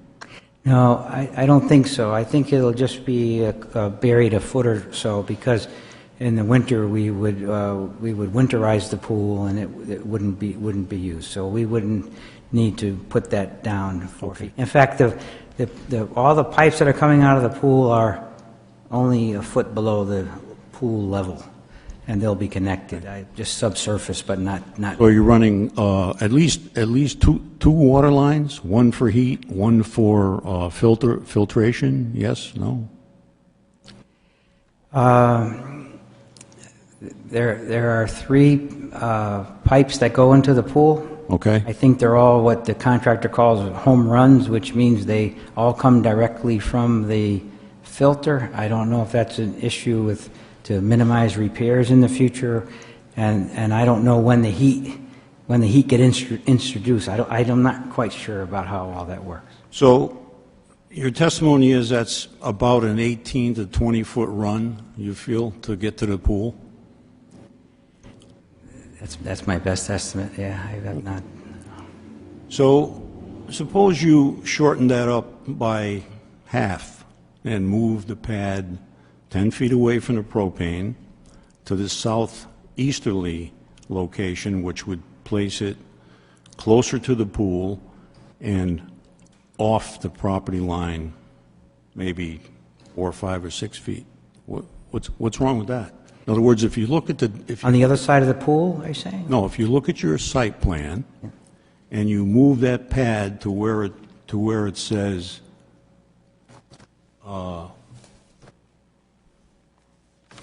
proposed 8 by 8, right where it says 8 by 8 concrete, right there. If you move the pad there, you've shortened up the distance you need to dig between the pad and the pool by half, roughly, if your testimony is correct, it's 18 to 20 feet. You've taken it off the property line, and you're 10 feet away from your propane tank. What's wrong with that?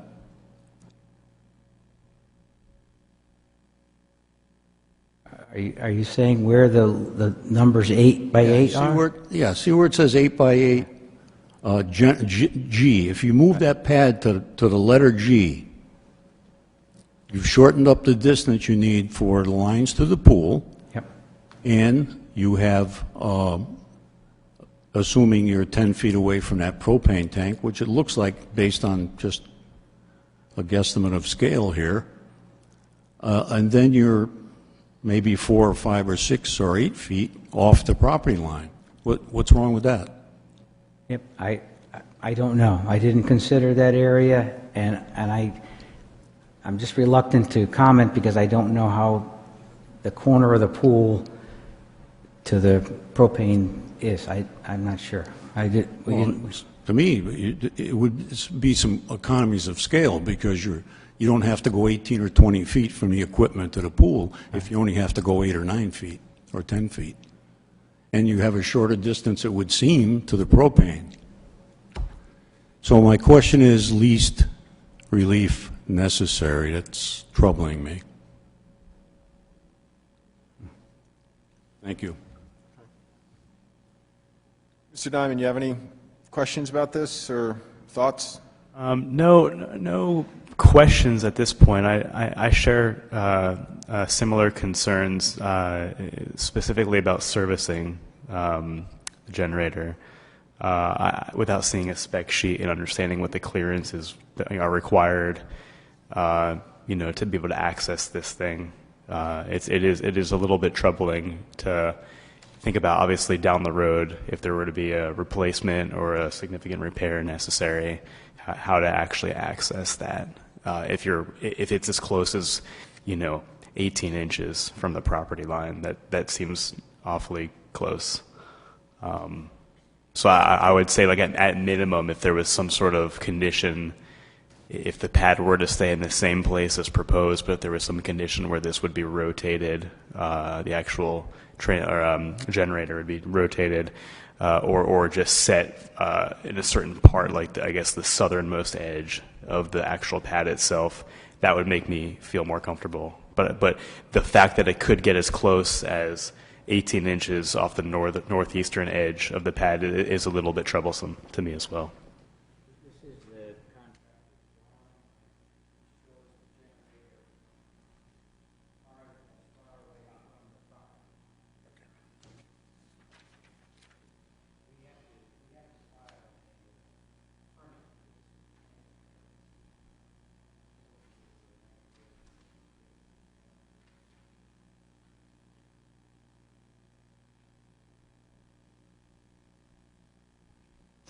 So in this sketch, it looks like the northern edge of the generator is roughly 4 feet from the edge of the pad. Is that right? If you think about that as an 8 or 9 foot square, it's not, but the dimensions of the generator are roughly 27 inches by 48 inches. So if you take the pad, then add 2 feet, there's 6 feet to the edge of the pad and 1.5 feet to the property line.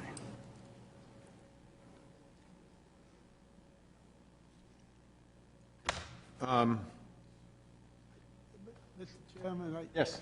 I think from what Mr. Daniels indicates, he'd like to see maybe 5 feet from the generator. Bo, can you use the mics so everyone can hear?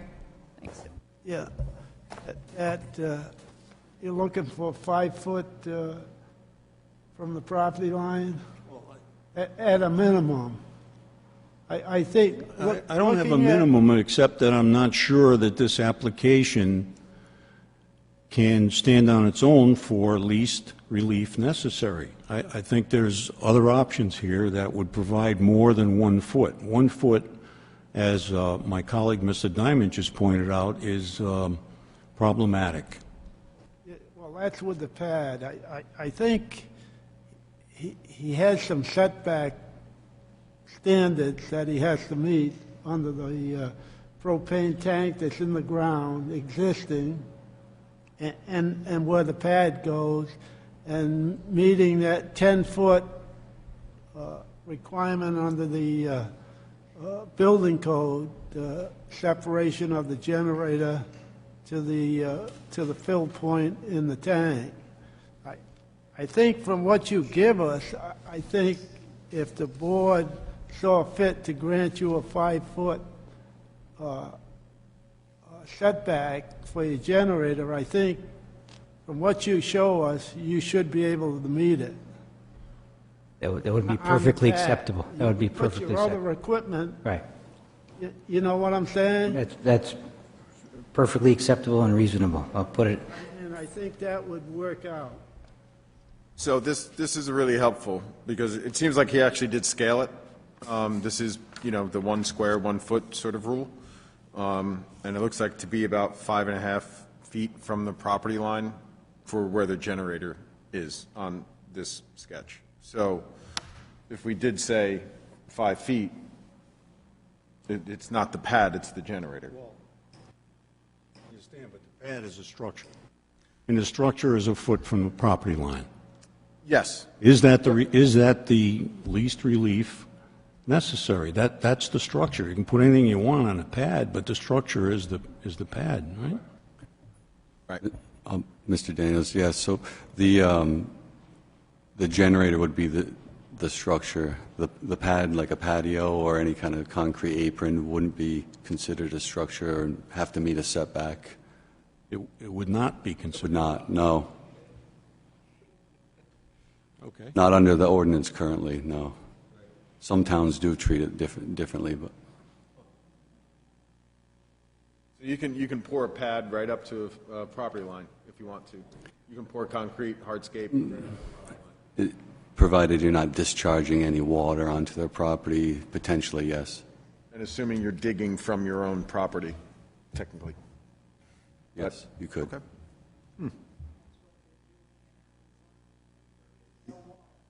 Right. Okay. Any other questions right now for this witness? Seems like everybody in the audience is waiting to comment as well. Anybody out there care about this petition more than you've heard? Okay. So do we have any, thank you. I think, do you have anything else to add at this point? No, thank you. Thank you. You can sit down if you want, unless we have some other questions for you. Final thoughts? I mean, it sounds like that we have, that the pad is not the structure, the generator is the structure. It sounds like we have to be 10 feet away from the propane tank, but we don't know exactly where that is just yet. Sounds like Monsignor Clark is okay with this 1 foot. Even if it were to be 1 foot, they're okay with it. It is on an interesting side of Monsignor Clark. I'm not sure if they'll use that southerly part of, but you never know. So it is sort of unique, I guess, in that sense that it isn't necessarily against a homeowner that could potentially be using that edge. But so anyhow, that's what we got. Any final thoughts towards this? Are we thinking that the structure of the generator be the 5 feet away, which seems to conform to this plan? And can we submit this as an exhibit? Did you do that? He wrote on here too, 1 square is 1 foot, so that's very helpful. So Jamie, you can use this scale. You can use this drawing as the means to identify the proper location of it, things? Yeah, so we're going to be going with option 1, obviously, on the... Oh, sorry about that. Yes, yeah, because he's asking for a generator, because if you didn't have a generator, you wouldn't be here. Exactly. Yeah. Good point, Mr. Chairman. So, okay. So we can use option 1 as our proposed, as our motion or final plan, to say it conforms with this. Would be close enough, or should we say at least 5 feet? Should we say distance, or can we say this? You can do both. I would, in the decision, in the motion, I would reference option 1 on whatever exhibit we call this, the submitted depiction, and then you can also require a minimum distance for the generator itself. That's up to you. Okay. Mr. Daniels, how do you feel about that? Is this reasonable to you, or are you still concerned about the pad itself? No, it's okay. I wouldn't want a condition that that'd be a fence. It shows fence posts, but I would make that a specific condition because I'm very familiar with that property, and I know kids roam around the parking lot. Yep. And it could be an issue. Sure. So you've got 6th, 7th, and 8th graders that never get into trouble. Never get in trouble. And so a 4-foot white PVC fence with a vegetative buffer? as long as it's a secure fence that a child can't easily explore. So we can say a 4-foot fence and that's enough? We don't have to specify material? No, but I would note that the correspondence between Monsignor Clark and Mr. Steele did mention a 4-foot PVC fence, but I don't know if that's one Right. addition you'd like to make. But if something else comes out in 5 years and it's not PVC, he can use it? I think that'd be acceptable. Nastier than PVC, perhaps? I'm sorry, I shouldn't make commentary. Yeah. For anyone that is a PVC manufacturer, I apologize. Okay, does anyone want to make a motion for this? Will I? Can I grab your cheat sheet? Yep. All right, I'll give it a shot. I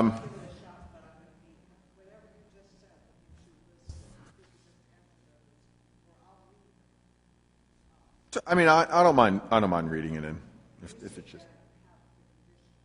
Yeah.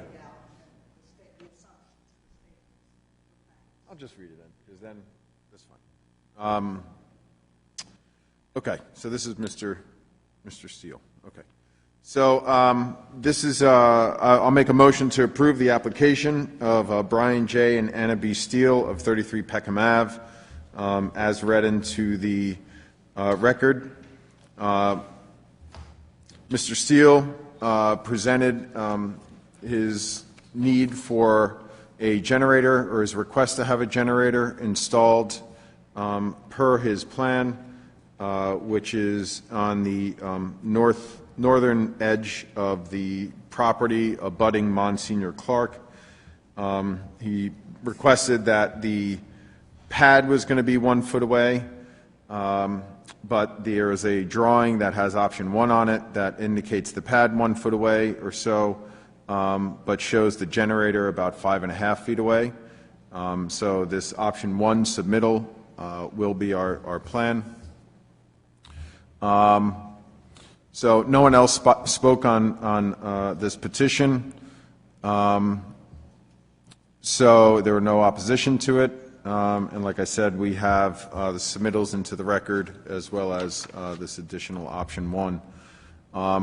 Option 1, like I said, shows the generator in sort of the southeastern part or southwestern part of the pad. We're also, per the correspondence with Monsignor Clark principal, there will be a 4-foot fence around the perimeter of the concrete pad, plus a vegetative buffer towards the Monsignor Clark property. The fence is on the plan of option 1, but the vegetative buffer is not. So we find that the hardship from which the applicant sought relief is due to the unique characteristics of the subject land or structure, and not to the general characteristics of the surrounding area. This is not due to any physical or economic disability of the applicant, excepting those physical disabilities. And that is, the hardship is there's an underground propane tank and services that are in that area of the property.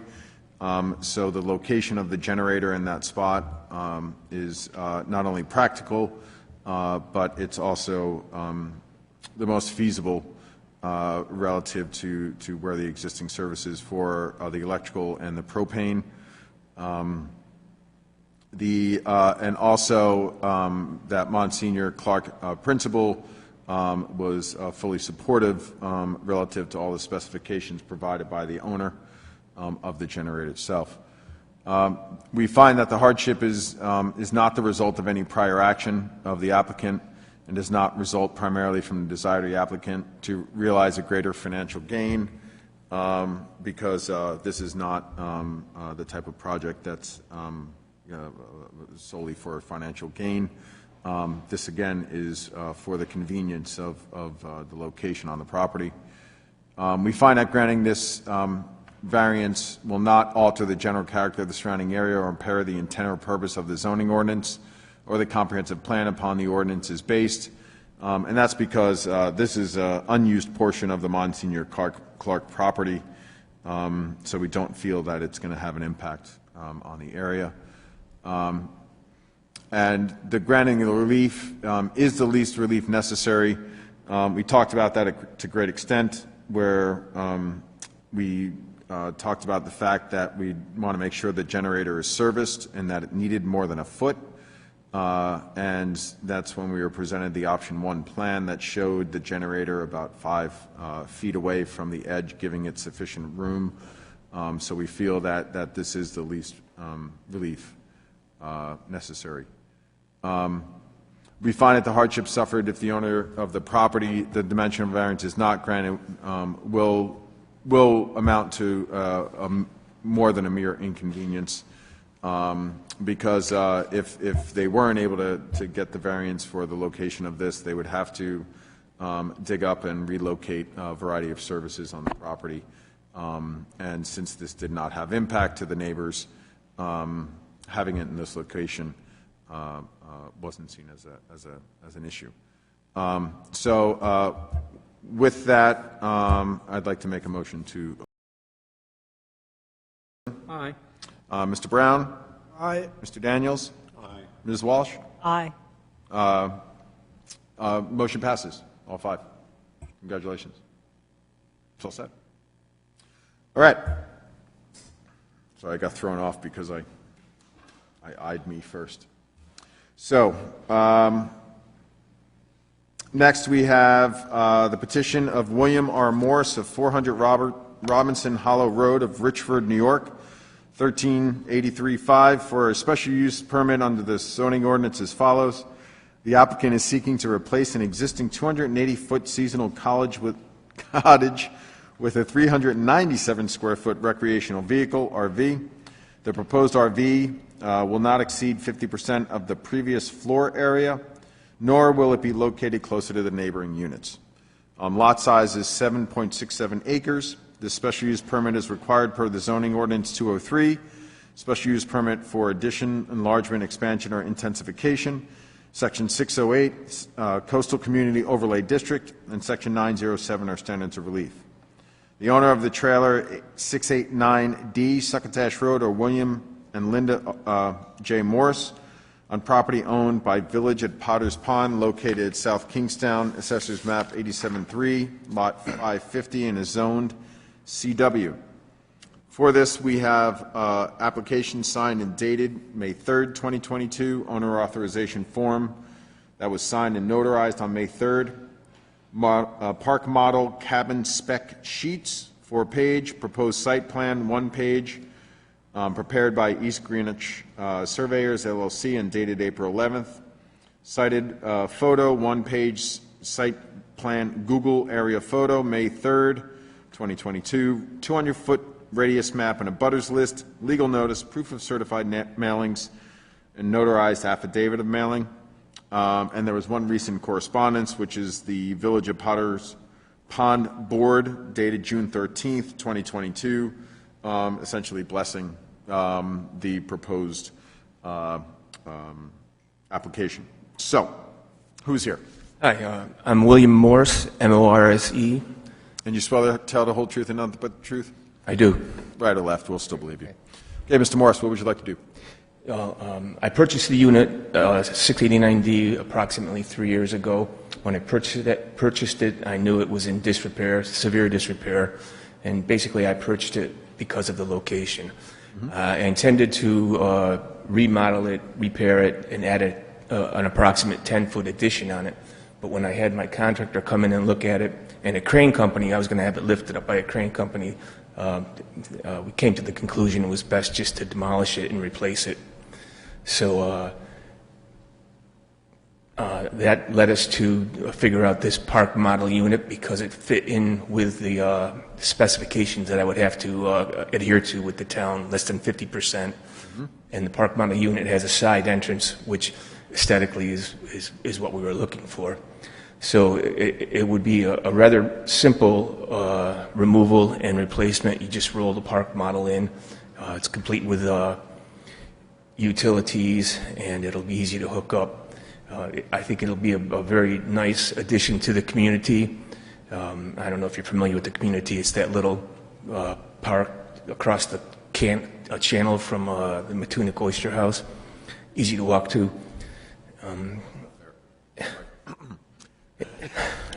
And so I intend to, if approved, do it. The unit will be ready in late November, early December.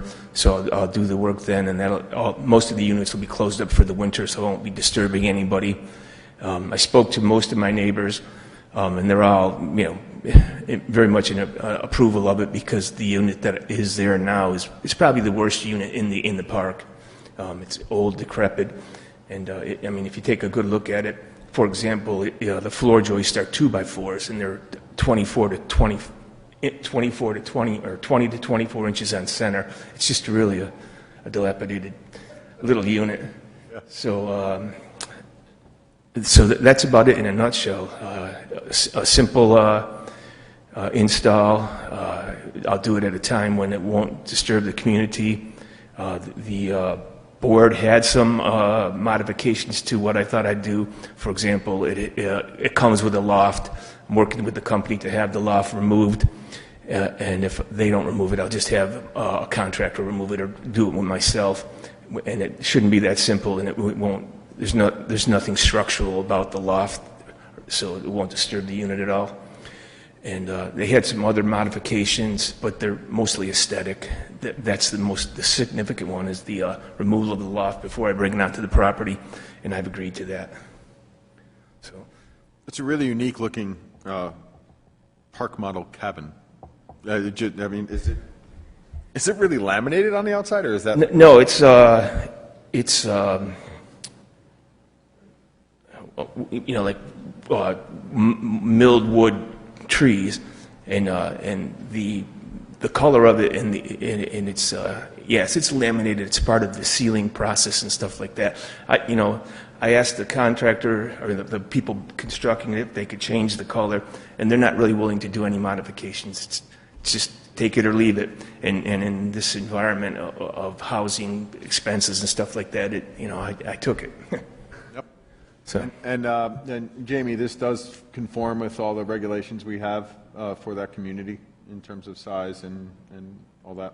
Yeah, it'd be 50% or 150 square feet, whichever's less, so he's under both. And do we have concerns about that loft at all for our ordinance, or is that? Yeah, sleeping loft's prohibited, so. Also prohibited? So when you inspect it, after it's completed, it just can't be there? Correct.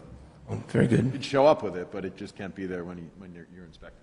Yeah, in order to get the CO, correct. Very Makes good. sense? Yes. So as you said, it could be post-delivery that they remove it. That is correct. Modified. So that's my intentions. Okay, board members, any questions for this? I agree with you, Mr. Chairman. It's a really neat unit. I'm ready to get one for the woods of Vermont. Yeah. But I know that we got the additional letter from your association that set forth. That's the board that basically manages the entire community. They're elected. They set forth a series of conditions, and you're going to be able to meet all those? Yes. A lot of them, like I said, are aesthetic. The big one is the removal of the loft. Well, one thing for me, and I love the area you're in, but the colors is a little strong. Agreed. And I see that they said that you would agree to paint your new unit a different color if they ask you to. Yes, I would let it weather for a year or two, and it'll probably be paintable by then. And you can actually paint this material. If it weathers a little bit, it's pretty good glue, I guess you'd call it. There's a unit just like it, a couple of units over. There is. Yes, identical. Button and Philadelphia. Not the idea? No, we were searching everywhere for a unit that would fit into what we needed, and it's the only one we could find. So. Okay, and the parking? Yeah. Parking conditions? Yes. No issues for parking? No. No. Oh, the parking? No. No utilities? Nothing you're adding to it? No spotlights? Anything like that? No, nothing like that. No. Detrimental to the community? No. And I guess instead of a patio, you're going to put a picnic table. Yes. With an umbrella. Well, the board told me that I can petition them again next year to put a deck out if I so would like to. Okay, thank you. Thank you. Any other questions, board members? Yeah, there's a stone skirt around the bottom. What is that? That's just the pamphlet. That's just for advertisement. It doesn't come like that. Oh. You have to add your own skirt. So what would you propose? Not a stone one. Yeah, okay. We would just put something aesthetic. Just to screen the undercarriage. Yeah. Got it. Yes. All right. Any other questions, board members? No? What's that? Go for it, man. Oh, wait. Anyone out there care about this? Okay, thank you. Thank you. All set. Have a nice weekend. Thank you. Well, we have to approve it, but You don't have to stand up there, I guess is my point. Don't leave yet. We have to make sure that we're going to approve it for you, but I don't think you have a problem. Mr. Chairman, I'm going to do the motion, if Please. that's okay, because I want to show that I can do a special use permit. So we'll start. Go for it. Okay. The application is to replace a dilapidated cottage with a new turnkey unit, an RV, and the petition is from Mr. William R. Morse and Linda J. Morse. They purchased the property at the village at Potter Pond 3 years ago, thinking they would be able to remodel the cottage, but it was in such bad shape they're going to demolish and replace it with this unit. Mr. William Morse spoke, represented himself, and there were nobody spoke in favor of the request and no one spoke in opposition to it. The materials have been entered into the record, and the board finds that the special use is specifically authorized by this ordinance because, oh gosh, it was section, I think it's zoning ordinance section 203, the special use permit for addition, enlargement, expansion, or intensification, and in accordance with section 608, the Coastal Community Overlay District.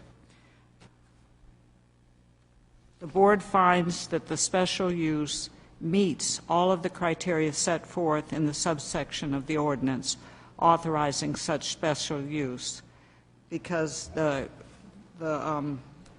it's been approved by the village at Potter Pond with some specific recommendations, and Mr. Morse agreed to meet all the recommendations, including that there would be no loft or no access to the loft, that they would paint the unit, Mr. Morse would paint the unit a different color if it was decided in the future, that they would arrange for the parking in accordance with what works for the village at Potter Pond, and that they would keep the village at Potter Pond board informed.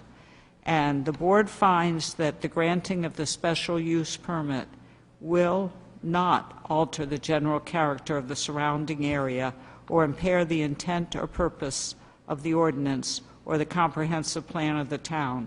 In doing so, the board has considered whether or not satisfactory provisions and arrangements have been or will be made concerning, but not limited to, the following matters: ingress and egress to the lot, and that was covered with the discussion on the parking, and to exposed or proposed structures thereon with particular reference to automotive and pedestrian safety and convenience, traffic flow and control, and access in case of fire, emergency, and catastrophe. Off-street parking in loaded areas where required, with particular attention to loading areas where required, with particular attention to the items in subsection A1 above, and the noise, glare, or odor effects of the special use permit on adjoining lots. And the unit, the RV unit that is being installed is kind of a turnkey in that it can be hooked up to the utilities with very limited construction. The trash storage and deliver areas with particular reference to the items above, that it's going to be like any other normal house there. Utilities with reference to the location, availability, and compatibility, and that's where it's easy to hook up. Screening and buffering with reference to type, dimensions, and character.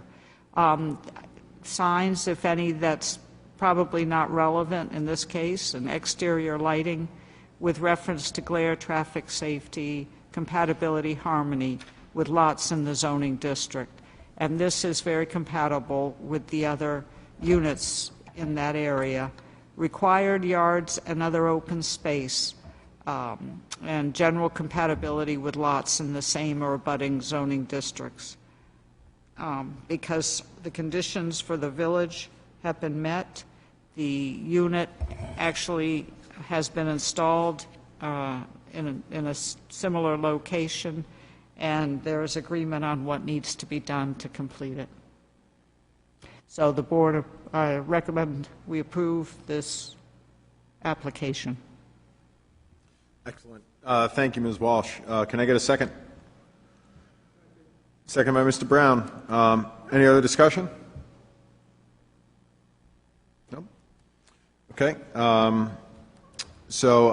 Ms. Walsh? Aye. Mr. Brown? Aye. Mr. Daniels? Aye. Mr. Rosen? Aye. Mr. Cagnetta, aye. Motion passes. Good luck. Good job. Okay. So, we got a couple left. Here we go. So we have the petition of Christopher J. Maley of 41 Briggs Road, Wakefield, Rhode Island, 02879 for a dimensional variance under the zoning ordinance as follows. The applicant is seeking to construct a 24-foot by 25-foot second-story addition to the existing single-family dwelling. The proposed addition will be located 19 feet 11 inches from the rear property line. The required rear setback is 30 feet, so a relief of 10 foot 1 inch is requested. Lot size is 0.34 acres. Dimensional variance is required per the zoning ordinance, section 207, non-conforming lots of record, building setback requirements, and section 907 is our standard of relief. The owner of the property is Christopher J. and Eileen L. Maley for premises located at 41 Briggs Road, South Kingstown. Assessors map 87-2, lot 129, and is zoned R80. Oh, that is small.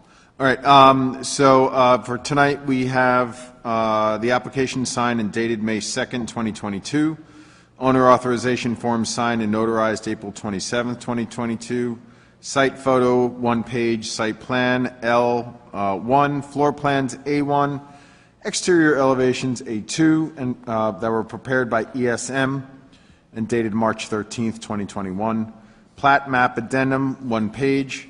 And then we have some supplemental material, a cover and drawing index T10, floor plans A10, and exterior elevations A20, cross-section A30, prepared by ESM and stamped by Mr. Wesley Grant, dated March 13th, 2021. We have a site plan L1, prepared by ESM and dated March 13th, 2021.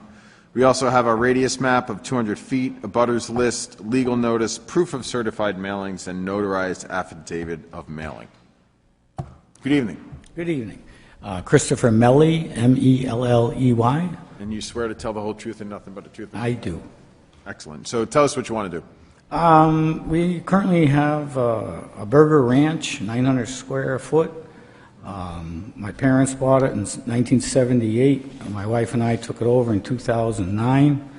New septic on-site water treatment installed 2016. We're looking to add a bathroom, and the plans are to move one of the bedrooms upstairs, as it's really only a burger ranch, if you ever saw it, 8 by 8 bedrooms, and suicide cellar stairs, which I mentioned.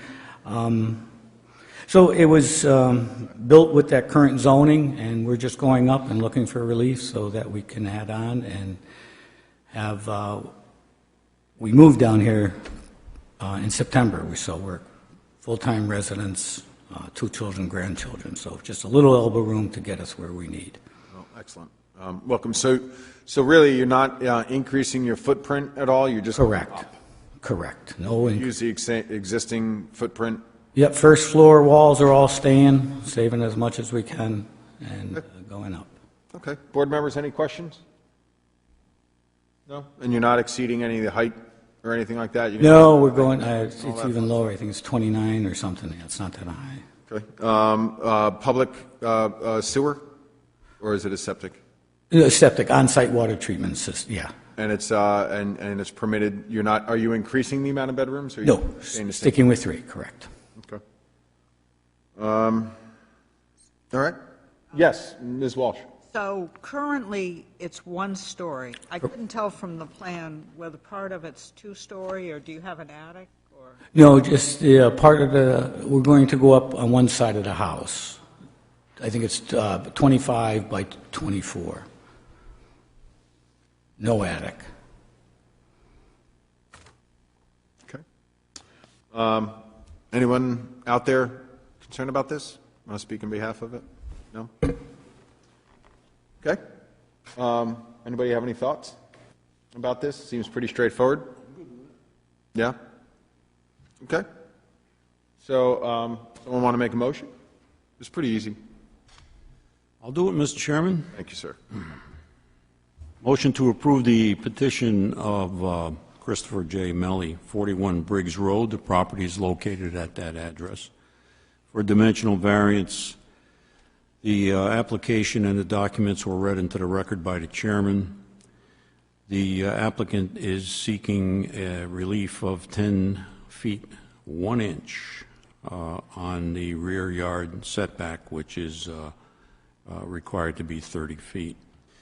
This dimensional variance is required under Section 207 because this is a non-conforming lot of record, and Section 907, standards of relief. Mr. Melly appeared and testified on his behalf. He's desiring to add a second story, 24 by 25, to the existing single-family dwelling. It will not increase in any way the basic footprint of the home, and there was no objection to this application. The board finds that the hardship from which the applicant seeks relief is due to the unique characteristics of the subject land and not to the general characteristics of the surrounding area. The board finds that the hardship is not the result of any prior action of the applicant and does not result primarily from the desire of the applicant to realize greater financial gain because he intends to utilize the second story for his own use and for his own family. The board finds that the granting of this variance will not alter the general character of the surrounding area or impair the intent and purpose of the zoning ordinance or the comprehensive community plan. The applicant has submitted as part of the documentation the fact that 61 Briggs Road, which is an adjacent property, was granted the same basic variance not too long ago.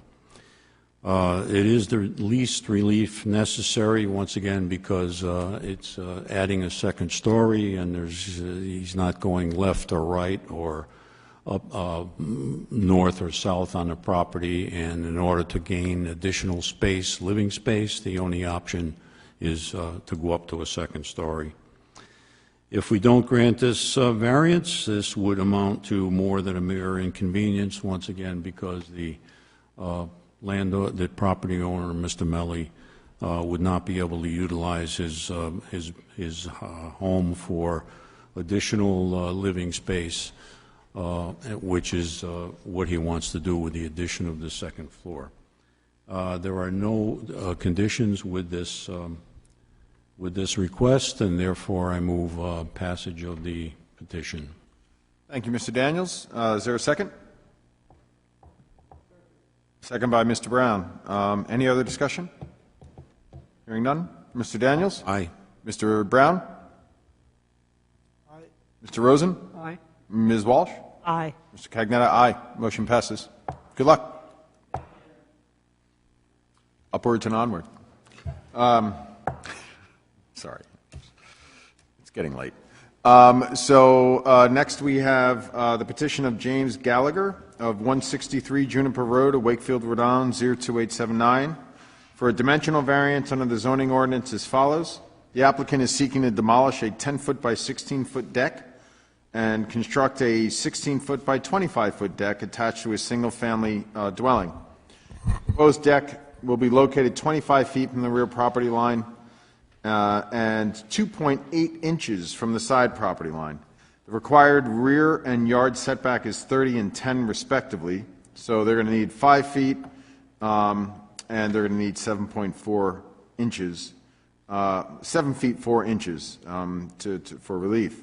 Total lot coverage proposed will be 1,330 square feet, where the maximum lot coverage is only 956 square feet, so it's a 20% relief, which is 374 square feet. The lot size is 0.11 acres. Dimensional variances required per the zoning ordinance, Section 207, and non-conforming lots of record building setback requirements, and Section 907 are standards of relief. The owner of the property are James and Jennifer Gallagher for premises located at 163 Juniper Road, South Kingstown, Assessors Map 83-2, Lot 240, and is zoned R30. For this, we have the application signed and dated May 11th.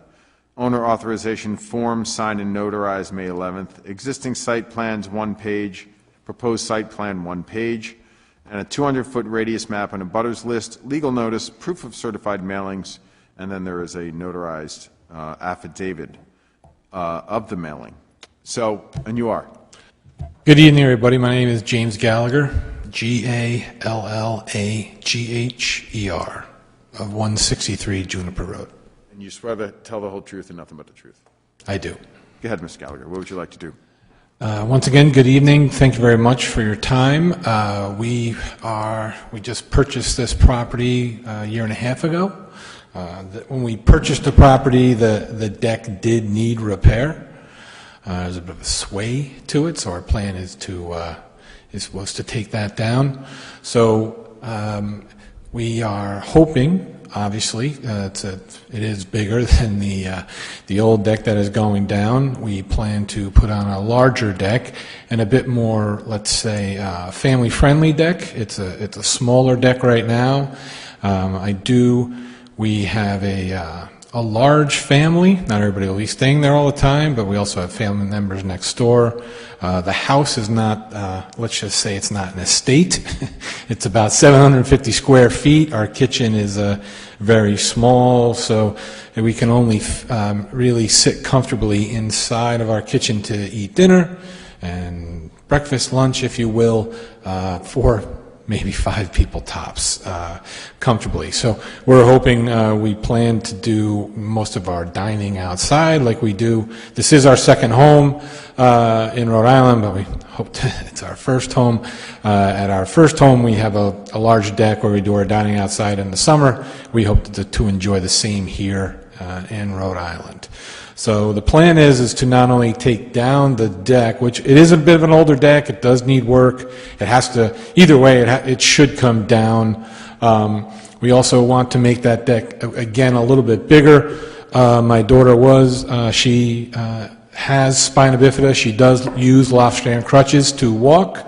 But if you know anything about spina bifida, the challenges with folks with spina bifida, down in the future, they may need to use a wheelchair, or we may use to be, let's just say, a bit more friendly, ADA-friendly chairs on the deck. So we will need some more room to move around for her as she goes. She's 17 right now. God forbid, I hope she never has to use that wheelchair or anything else, but we're just trying to prepare for the future. We have our house, we live in Delmar, New York, which is just a suburb of Albany. We live in a 120-year-old house now. We made sure over the 24 years we've been in this house, we've looked to make it ADA compliant where we can. Our goal is to do the same here. So, we're limited at some of the changes, and actually the house is very accessible and friendly inside. We'd like to do the same for the outside. So our goal, again, is to take that deck, not only make it a bit more family-friendly, but also accessible for all. Thank you, Mr. Gallagher. Board members, any questions? Mr. Daniels? It's okay. Thank you, Mr. Chairman. There's a notation on the site plan about the OWTS. Are you replacing that, or was it replaced, or? You have to forgive me, Mr. Daniels, I don't know what an OWTS is. The septic system. We did actually replaced it last year. The septic was bad when we bought the house, so we replaced it and we upgraded it to a denitrification system. And where is that located on the property now? In other words, I see what looks like maybe an older system, but where's the new system? Mr. Daniels, if you're looking at the back of the house, I believe it is to the south of the deck, so we're not going any closer to that. The only where we're going on the deck is that I believe we're going north, and we are going east to increase the square footage of the deck. We are not going any closer to that denitrification system. Okay. I guess that leads to my next question, would be why couldn't you extend the deck to what would be the south side? Looks like there's a bulkhead there, maybe. Well, I apologize, Mr. Daniels. Maybe I didn't explain it correctly. But the denitrification system, if we went going to the south, that's where the denite is, right there. And this deck is how high off the ground? Is it at basically ground level, or? No, it's probably about 4. I don't have that in front of me. I do apologize, but it's your standard 4-foot raise, I believe, on the stairs. So about a 4-foot deck. Okay. High. So your testimony is you can't go to the south because the septic system is located there. Yes, sir. This would basically cover the septic system. Right now, as the deck is here, and we're expanding out to the, to the north and to the east. On the south side, it would stay. The denitrification system starts right over just to the south. Okay. Okay. Thank There's you. also a window. I'm sorry, I didn't mean to interrupt. No, that's right. Continue. There's also a window that we wouldn't want to cover up either, underneath for the basement. Okay. And so this drawing represents the stairs as well, so you don't need to go any farther or closer to the property line? No, the idea for the stairs, the old stairs, I'm going to butcher it, Cognetti? Mr. Cognetti? Okay, yeah. Thank you. The old stairs, how they were built, they put the 4x4s inside of the rails, and that is how exactly. So it's not the most friendly, ADA friendly, if you will, going up the stairs to give the most space. So the idea was, and as we were coming down, as you can see on the plans, now turning the stairs that will go to the west of the house, then it's easy access, so you're coming up safely on a path, and it'll be set center into a path. So if somebody was walking with any kind of issue or pulling up a wheelchair, you can roll right up and then grab the handle and go right up the stairs. Does that make sense, how I explained that? So the stairs are going front to back instead of left to right? Yes, sir. Okay. So, and Jamie, that makes sense to you on the drawing? Do you see that? I'm seeing that. I do, yes. All right, so your setback, the 2.75 is fine? I spoke with Mr. Schimmel next door. We've discussed it a few different times and some different strategies of what we could try to do. Mr. Schimmel, who's, for the record, he's a great guy. I've been working with him next door now for a year and a half, working together on some different projects. I explained to him how we want to access. He completely understands. What was brought up earlier tonight, we talked about putting up some arborvitae. Is that the arborvitae? Thank you. I'll get in trouble for my wife if not for it. So they talked about just putting up he wanted to put up some bushes or anything like that as he went, and I told him I'd be happy to help him plan it. I'd plan it myself, whatever it was. I sent him the plans. We had numerous discussions about it, and he, obviously he's not here tonight, or maybe he didn't hear any kind of argument on his behalf, but he has given us the thumbs up. And I spoke with the gentleman behind us, who I'm looking for relief not only to Mr. Schimmel's house, but also the folks behind us, Rich and Jude, and we have spoken with them. We reviewed the plans with them. We had them over, showed them where the deck was going to be, and understanding what we were trying to do. They show no issue. They said they have no issue with that, with the plans. Well, good. Good job, because we didn't get any correspondences, so that's a good sign. Okay. So anybody else have any questions? You're also exceeding your lot coverage. Yeah. So you're aware of that. It was, I believe it was already exceeding the lot coverage at the 16 by 10 deck, sir. I believe. So that's where we looked at it as we're already exceeding it anyways, as it was.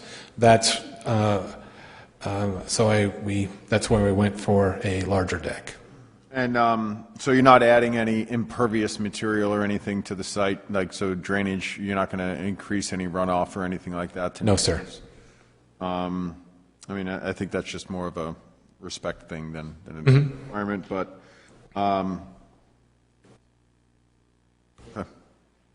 so any other questions, concerns from board members? Yes, Mr. Brown. The plan that you submitted, is that the septic system that you installed there? The plan that you submitted shows a septic system on there.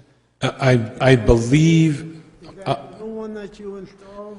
Mr. Brown, it is. We installed the denitrification system when we purchased the house on March 17th.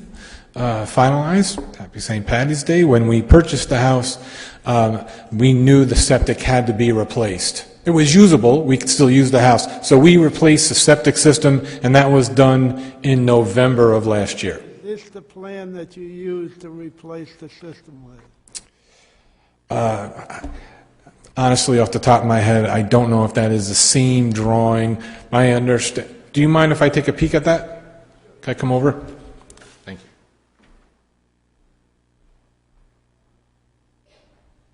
Because you obviously wrote on something that was existing. Here's your septic tank. That's the plan that was submitted. That's the denitrification system right there. I just wanted. So that's the location of the current system right there. The location of the system Yeah, when I was there today, there's two green covers. That's the D-night. Exactly. That's why I was asking you. I just wanted to ensure. Sure. All right. The next question I have, would you decrease the size of the deck? Would I decrease the size of the deck? Honestly, Mr. Brown, I prefer not to. Like I said, we have unfortunately, it's an incredibly small kitchen. And for us right now, I have a child in college. I have another one going. We have some challenges currently at home right now on the health side. So we were hoping to maybe add on to the house and do something to the house, but that is not going to happen anytime soon.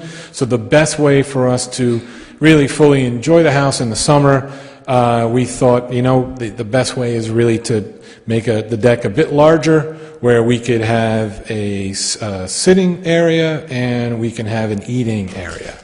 I hear you. Right now, on the north side, your house is probably just meets the setback, 10 foot from the property line. On the south side, you might have 6 feet to the property line. If you construct the deck, you'll never be able to get anything basically in the backyard. Any type of equipment to repair the existing system, whatever. Mr. Brown, if I may interject, I'll have and when you say the south side, which is closest to my neighbor at 153, who is here this evening. He'll be next after me.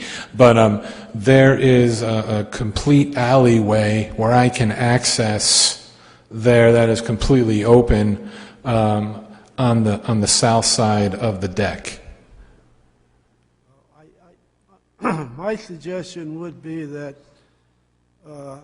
you decrease the length of the deck and hold the existing north line of the house, which, and saying that you're going to replace the whole deck anyway, you could move it probably 2 to 3 feet the way a septic tank is without going over it. And that would give you about an 18-foot length back there, and with your 16, you would have a good-sized deck. Normally, decks 10 by 12, 12 by 12. Mr. Brown, if I, again, so going back to one of the reasons how we have that deep, why we have the stairs the way they are. I have a daughter with spina bifida, which is, she walks with Lostrand crutches, and, you know, probably with spina bifida in her future will be a wheelchair use. So the idea is there is a path right now that you would walk down on the north side of the house. That is a very friendly path there that somebody, if they're walking with any kind of assisted walker, crutches, coming down with a wheelchair, and it's easy access to get on those stairs. Any kind of turn, then they have to come on there to grass, that I believe would be a bit more difficult. And so that is why, when we came over on that side of the house, the goal was to meet up with that path.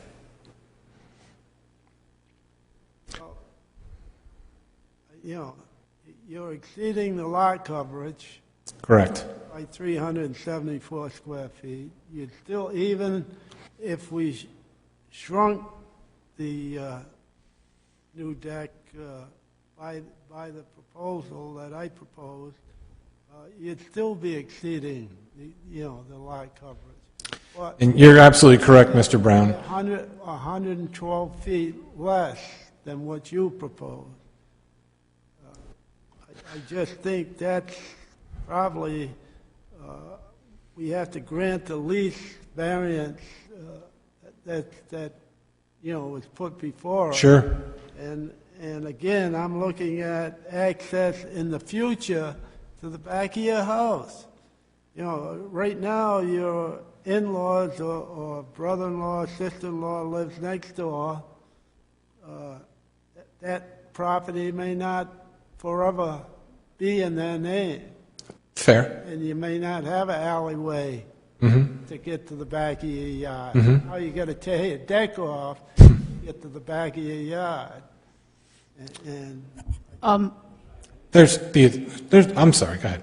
The board doesn't often see applications that fall into the category where the hardship is due to an ADA disability, but that's something you can certainly consider in this case.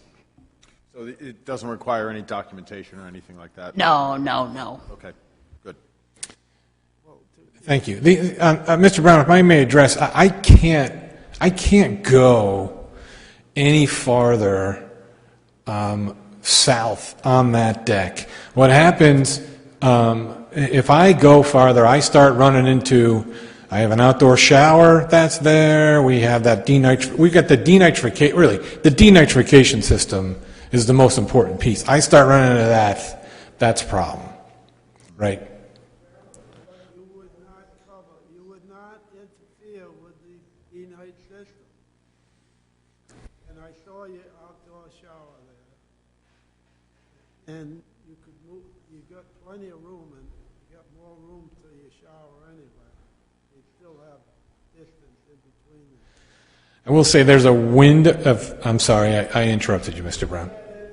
basement window there too, I saw that, but that's not gonna disappear. Your deck's gonna be over the top, you'll still have access to that window. Understood. But then the bathroom window would come right onto the deck.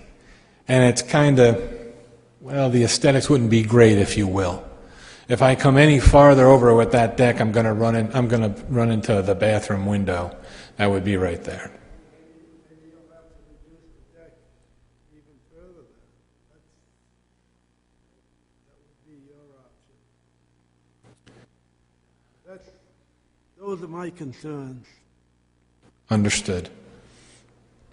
If I may, to discuss just different. I had I'm a sorry. quick question first to follow on what Mr. Brown was saying. The path you're referring to Yes, ma'am. makes it easy to go straight up from the driveway. It's already there. Yes, ma'am. And that goes right to where you proposed changing the steps to make it easier. Yes, ma'am. Because right now the steps are not, they're not safe No.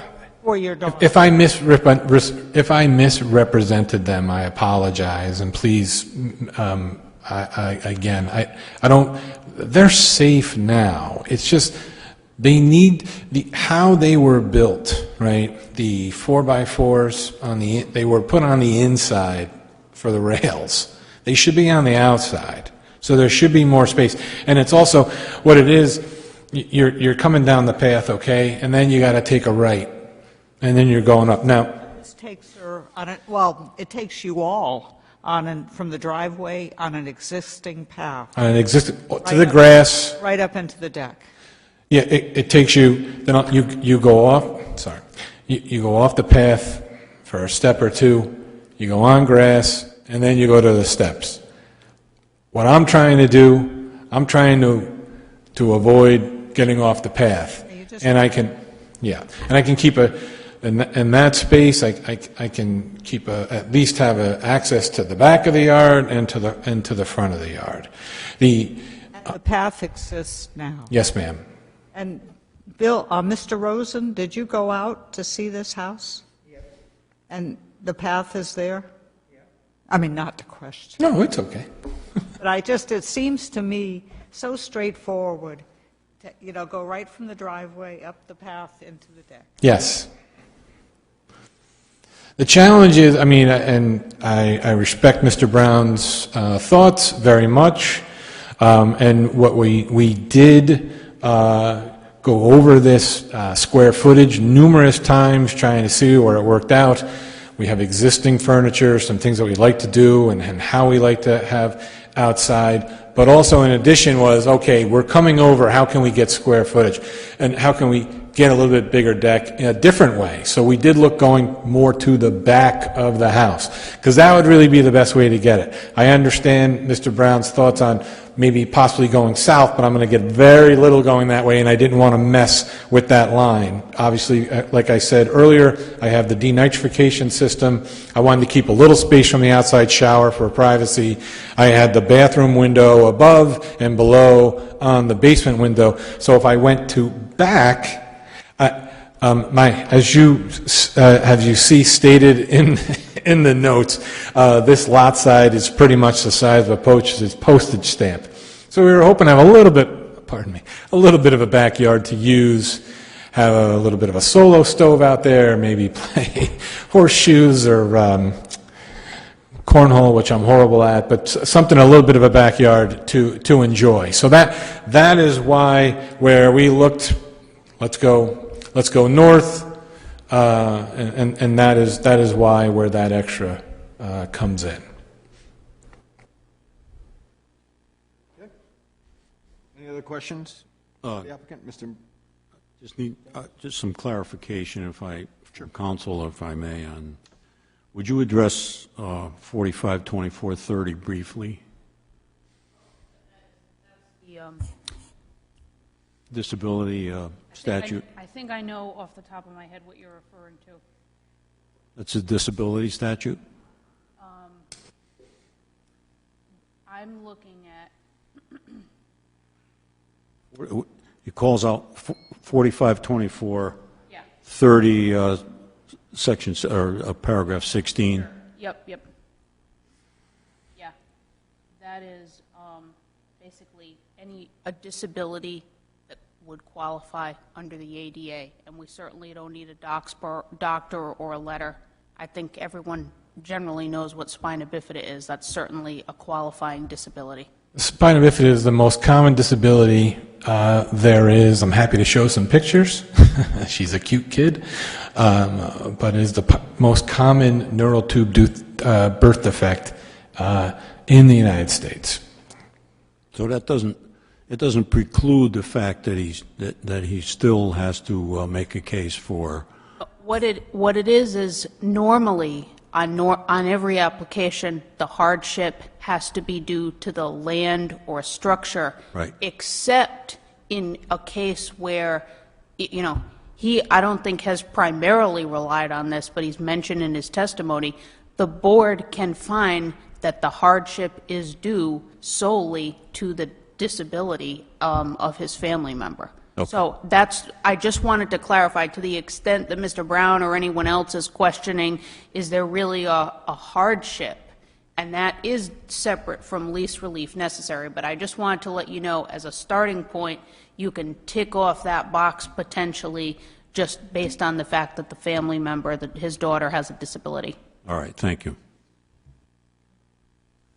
Any other questions? Board members? Anything else to add? No, just thank you very much. Mr. Dupree, anything to add?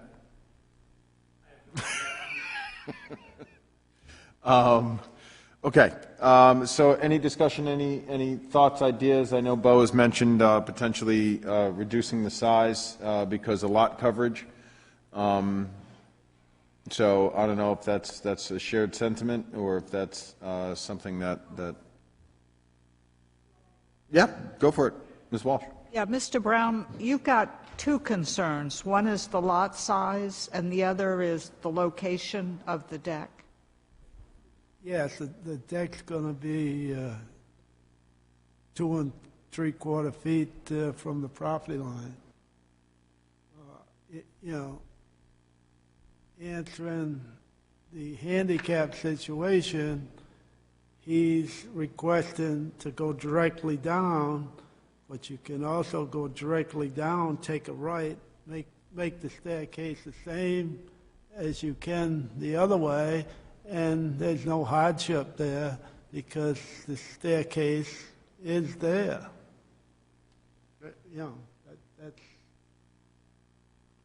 I understand his hardship, but he's telling us he only can create it in one way, but in actuality, you can create it in 2 ways. Or you can build a ramp. The deck is elevated, you may correct me, 3 or 4 feet off the ground. But doesn't a ramp have to meet certain requirements? Like it's not direct, it's... Yeah, if I'm building, may I interject? I mean, to build the ramp, there's no need to build the ramp. I mean, it would be a lot more construction. It would be an overkill for this project. More square footage. Yeah. Because you can't go straight, you have to go at a certain angle. A ramp, I think, is going back. A ramp is not, doesn't require a variance either, I don't believe, under the code. That's correct. Yeah. It's exempt. I still got to come out and put a ramp coming down. I mean, we're talking about I'm sorry, I don't mean to be rude, Mr. Brown, please. We're talking about a disability. This is an ifs and maybes. I'm trying to set something up. I hope she never has to use a wheelchair. Right now, she uses Lost-Strand crutches, and I'm trying to make it easy. I don't have to.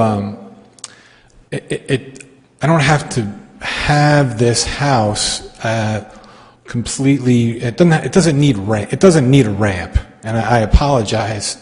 When it comes to my daughter and this disability, I get a bit emotional at times. So let me just take a breath for a second, please. Thank you. I apologize. We've been through some of these discussions before, updating some things at our house in New York. because like I said earlier, stated earlier for the record, our house is 120 years old, and those rules didn't exist back then. So going back to the conversation, a ramp is not going to be, we're not looking at a ramp. What we're trying to do is just make it easier coming in to the house and what she can maneuver for the future. And one of the reasons why is to make that deck bigger is because if you ever had to use assisted devices to walk, you need space. I'm a large human being. I need a little space. But when you have a walker that's in front of you, or if you have Lostrand crutches, your surrounding, right, your square footage becomes bigger. It's a 16 by 10 square foot deck that has to come down. And if I'm going to put another deck, obviously if we're going to eat out there, live out there, I need a little space, and I would love for it to be comfortable for everybody in my family to have that, especially my daughter. So she is going to be a little more space, hence why I'm going to need that more square footage. Now, I understand that the square footage is bigger, but if you remember for the record, right now that deck is already over its size for what's allowed. So I understand you were looking at 374, and maybe I have it wrong, and if I need to be quiet, please tell me, and I can walk away from the microphone. I'm trying to find common ground, and one of the rationales, couldn't it be because they do have a large family, and to move down into that lawn space is a hardship? Because this is, for the whole family. Yeah, I would say one of the questions I have, and I'm having a little bit of a difficult time just understanding the scale of the drawing, so if I mess something up, I apologize. But if you were to look at the northernmost property line, which is... Correct? That's your northern property line? There? This guy like that? Yeah. Yes. So if you have your northern property line, and you were to offset 5 feet, which is what you would actually need if you were going to be coming from the bottom of the driveway to come up and then turn right, like Mr. Brown is talking about. That would be the required turning radius. If this were to be something that you'd want to think about from an ADA perspective, if you offset that line 5 feet to the south, then you have your stair run that would go continue to go south. You wouldn't have very much deck left anyway. So I think that this does make sense to me. I would say if you wanted to find common ground, the most northern you take the deck would be the width of the staircase that you would want that could eventually accommodate an overlaid ramp, and that would also have handrails and the required curbing on each side. So you kind of back out from where your ADA would be. So I think this makes a lot of sense to have it facing south or plan south. Yeah, plan south, because the moment that you make the staircase face plan west, which is what it currently faces, you're now talking about turning radius. And I know that we don't want to create a reality or even think up a scenario where a wheelchair is necessary. Sure. But if it ever becomes necessary, you're talking about turning radius. That's reality, absolutely. And if that's what you're trying to think of, you're really talking about a 5-foot offset line and then another run of stair. So that this, to me, it's like if you're trying to think of it with all these factors in mind and the characteristics of your family and the intent of the project, I think if you wanted to strike a balance of the absolute smallest deck that you can possibly grant permission for, it should just be based off of the minimum width of that staircase. That's how I would think about it. And right now your stairs are already sticking onto that side of the house. The stairs are already coming out into that walkway side of the house, right? Yes. Based on how it's drawn. So how did they, well, let me ask you this question. How did they get back there to dig your septic? Did they have to move the stairs? No, it's open on the south side of my house. They came through the south side of my house. Where that bush is? Yep. They moved the bush. They got to come back and move it back because it's kind of leaning right now. But they took the bush out and they access it from there. So they didn't even use that other side? They didn't even use the other side. Why? They didn't need to.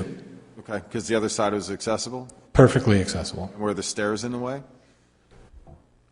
on this side, why they didn't want to, pardon me? Like why? They saw like the best way to get the access to the house was going through the south side of the house. It's wide open, it was perfect for the truck to come through. Okay. I can take the picture of the divots. Yeah.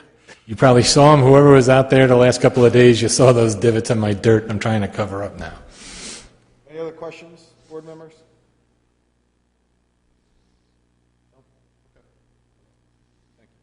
Thank you. So, any other sort of discussion? I know that we threw on the table, Mr. Brown threw on the table, modifying it, the proposed deck. Mr. Diamond made a good point that you do need more clearance. If a person pushing a chair were to turn, they need that person as well as the chair to turn, so you're going to need 5 feet. that space to turn.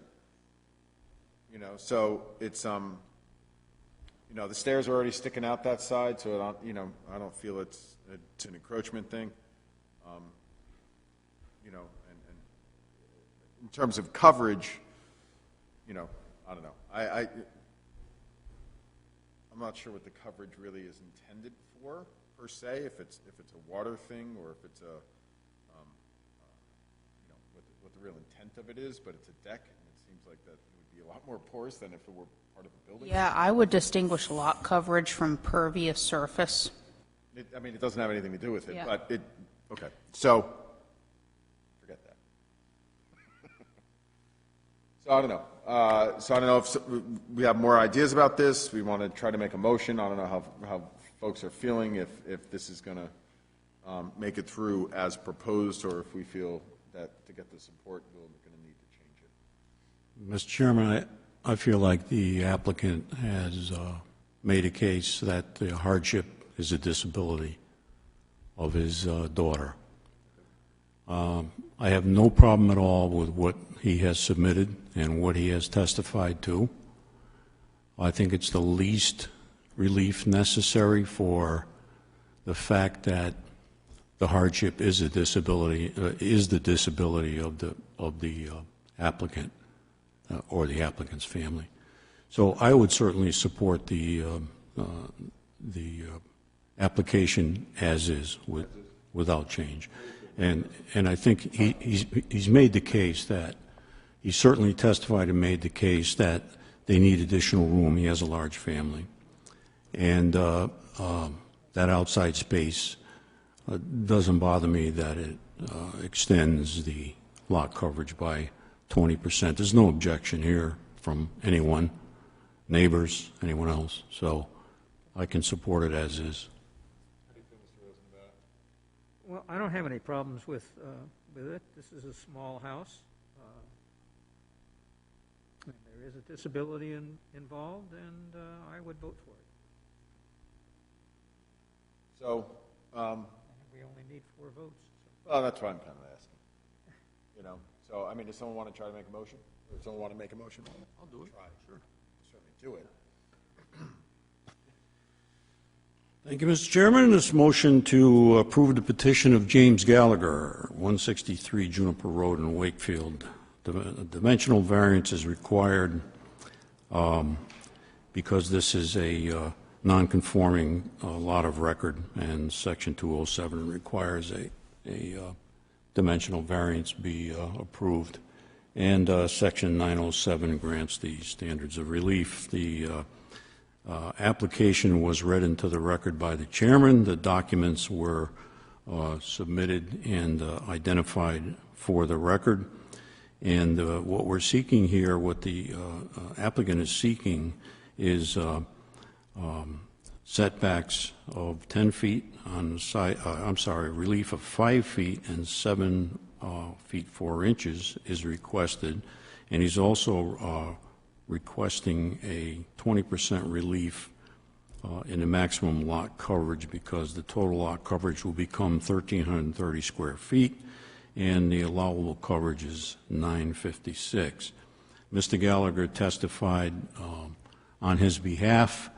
No one else spoke in favor of the application, or certainly no one spoke in opposition to the request.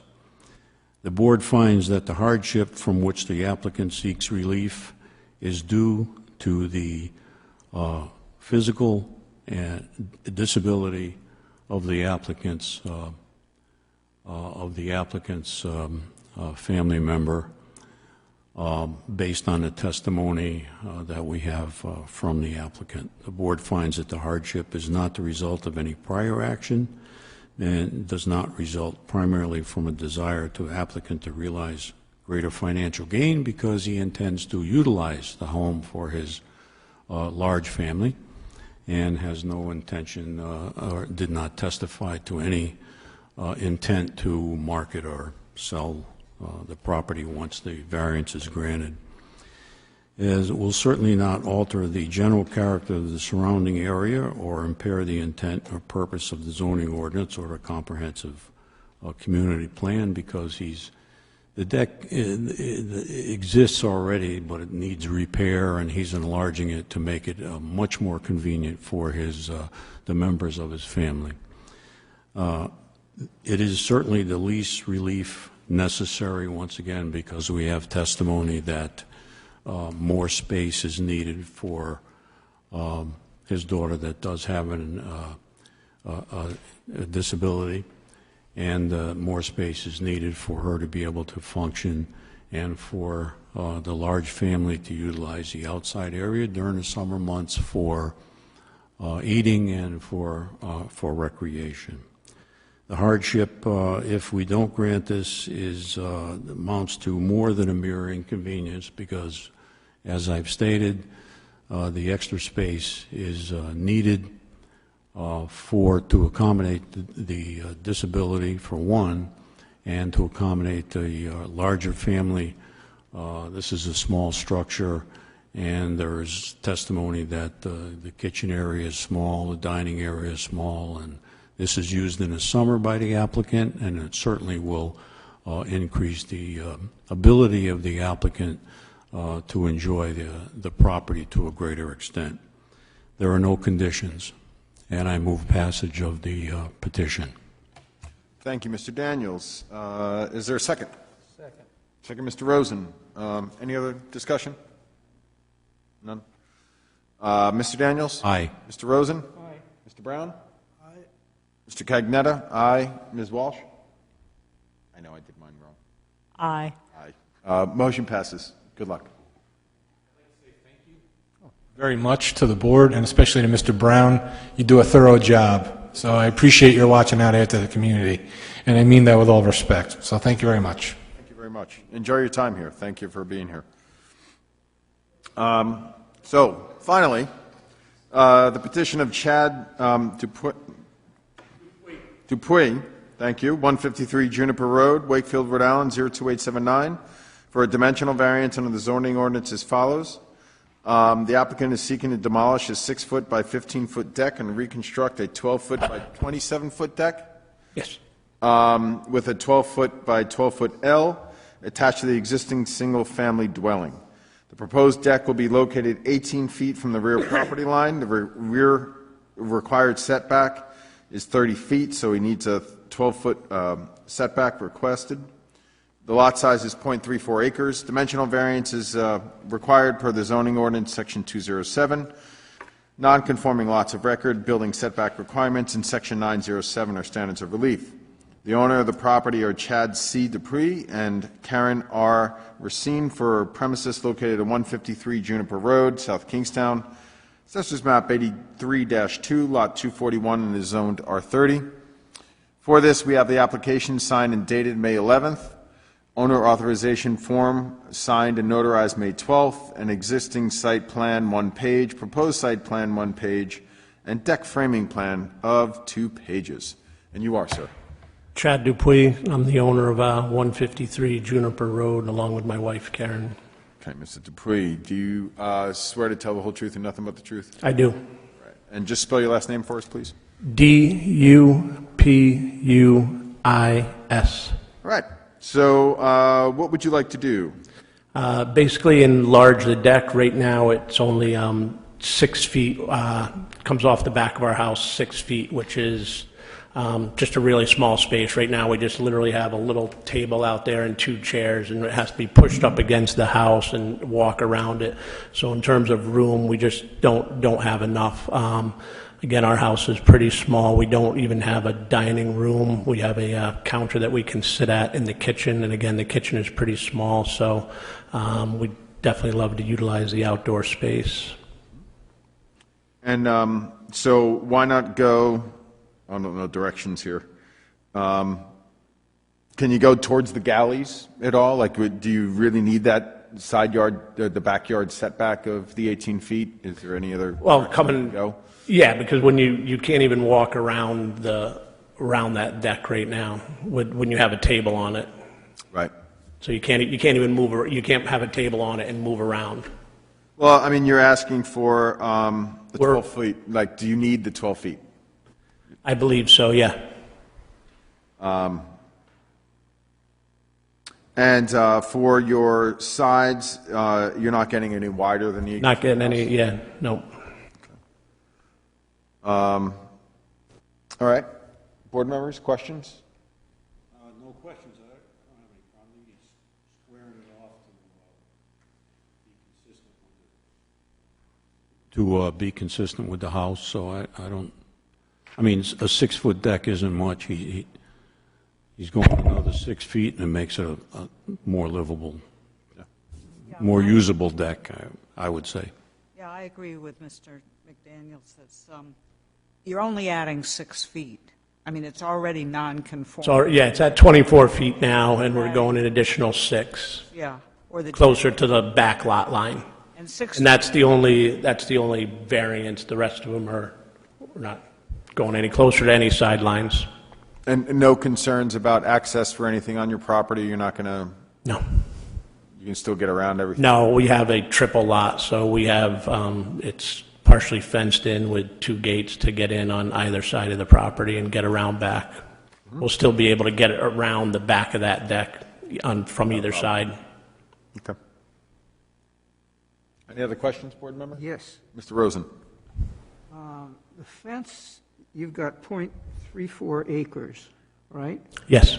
Was that originally 2 properties that was joined to 1? When we bought it, it was as is, so it was technically down there, they say like 3 lots. You know, it's a triple, they consider that a triple lot in that area. All that land to the north is empty. Well, there's trees there.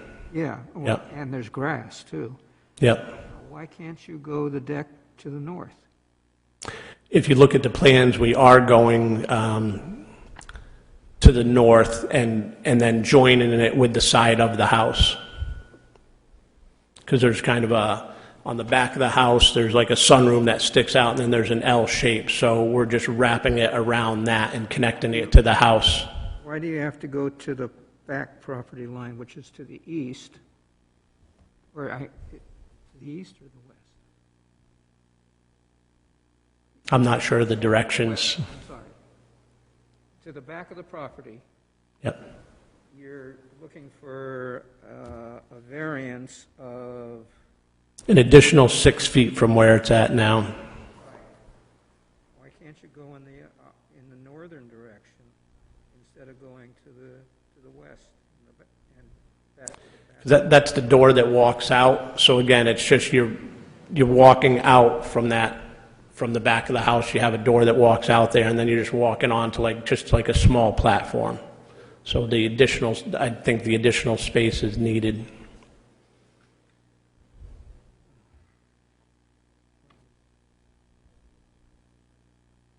Okay.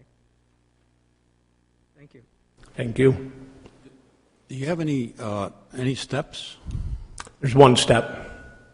All the way around, or just on one? Right now, just on one side. Which side? I guess that would be the south side then. By the shed? No. Yeah, I'm not sure of the directions. If you're standing in the road facing the house on the right-hand side. Okay. South side.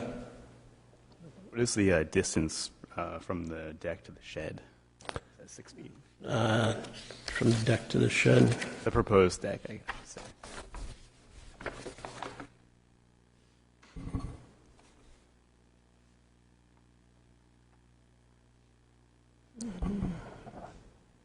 It looks like in really, really faint. Yeah, I don't have that It distance. looks like I see a 2 dimension, but I don't have very good vision, which is ironic for a guy who draws all day. But I think I see 2 foot something or another, just to the small one. And if that's the case, then that would mean that the edge of the shed that's closest to your house would be 12 feet then, right? So is that about 6 feet? Yes. Okay, cool. Yep. I'm just trying to get a sense of Yeah. how would that space be Yep. between, like, can you like get around the shed? Is there, yeah, just in terms of access and service, if you had to get from one side of your yard to the other with equipment or something, is that going to be a, Yeah, I think there's enough room. There's enough room through there. Yeah. not for, the future of this site, just Right. whatever may happen, just Yep. getting across the site is something you want to think about for access. Okay.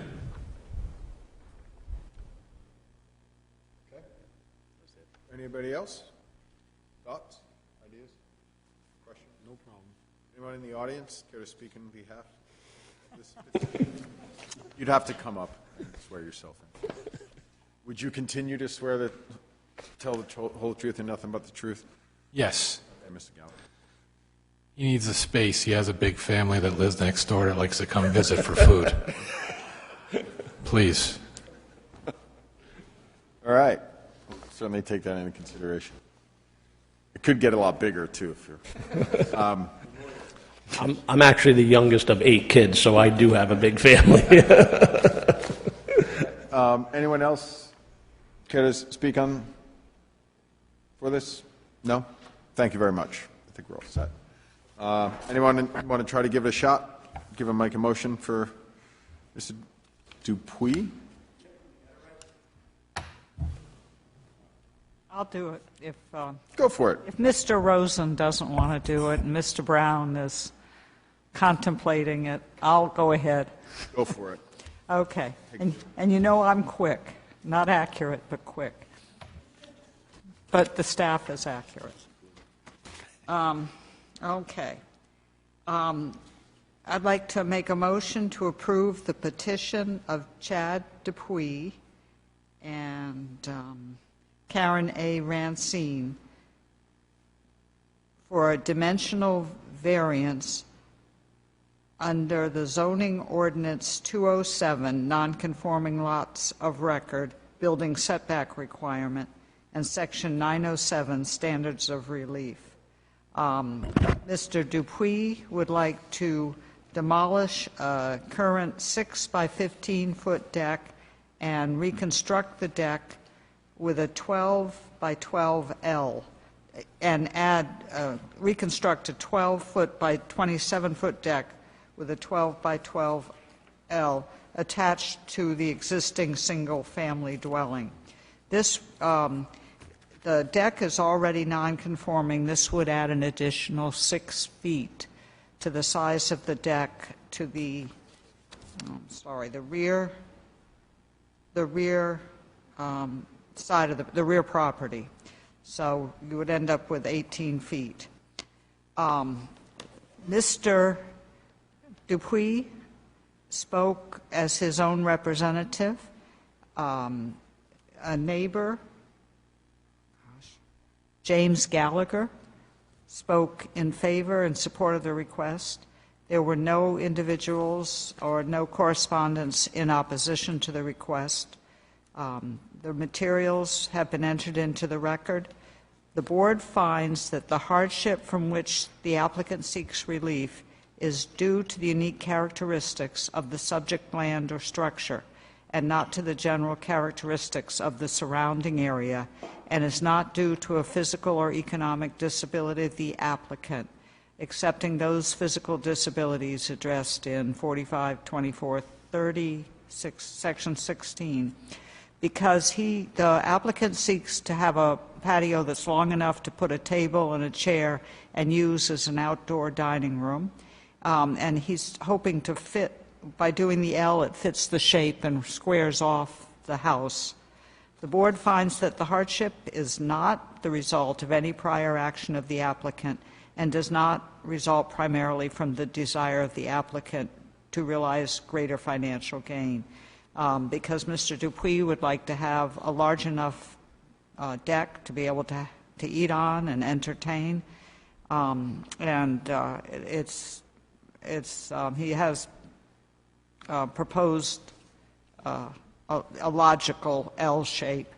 The board finds that the granting of the requested variance will not alter the general character of the surrounding area or impair the intent or purpose of the zoning ordinance or the comprehensive plan upon which the ordinance is based, because it is very suitable for the neighborhood. I think it's zoned residential 30, and it's normal in this neighborhood to have a deck to enjoy the outdoors. The board finds that the relief to be granted is the least relief necessary, because basically it's adding 6 feet, so the part of the deck that faces the rear property is usable.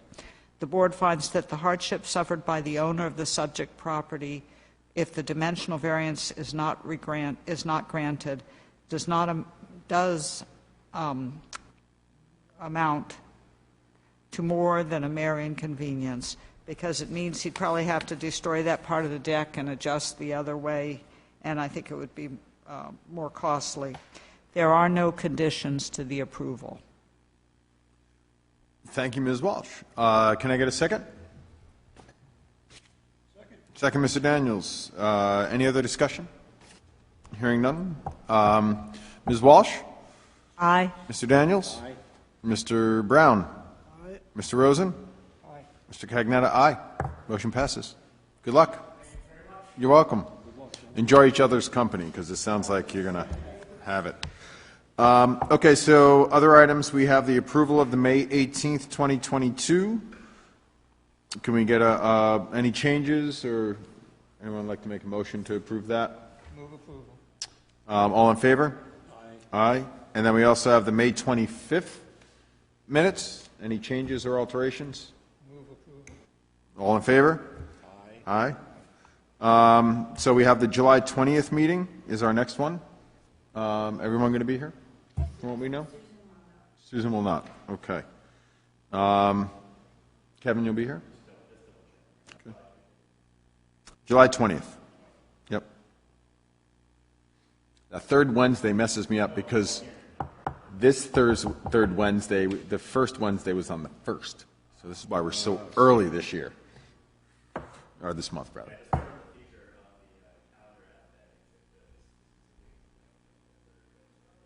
Yeah, I know. I screwed that up.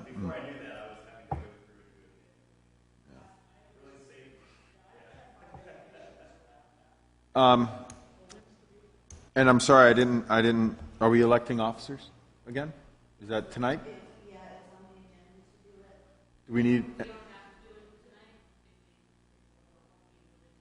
Okay. So how do we do it? Does someone make a motion? Someone makes a motion to nominate people for such positions, and we're filling the vice chair and the chairman positions? No others? You guys are all set? We don't have to change your positions? No. So anyone want to nominate someone to be chair for here on forward? I'm going to nominate Rob. You can do that. Second. Okay. All in favor? Aye. Aye. No opposed? Vice, Mr. Daniels?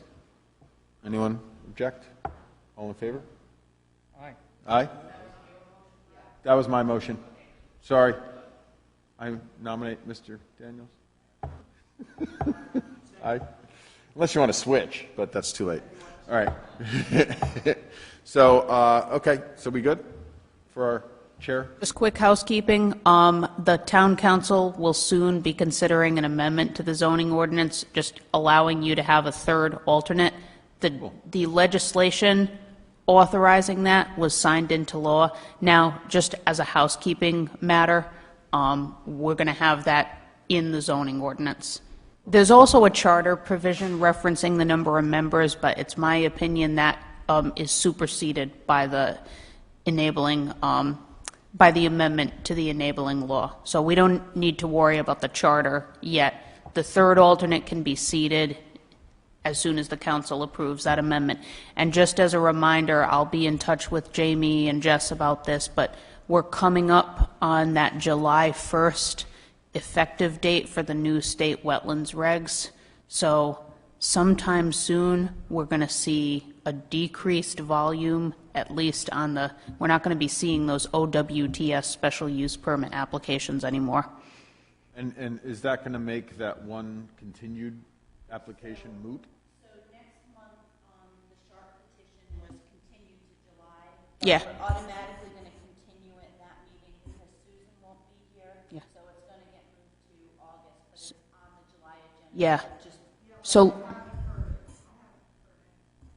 but Mr. Rosen is recused, so if you're not here and he's not here, yeah. so we can discuss that issue when it actually comes up to be heard. I don't want to discuss it tonight. No, okay, that's fine. It sounds like that won't have anyone objecting anyway. Are we going to get a third alternate? Well, we can. Yeah, that's what I'm thinking.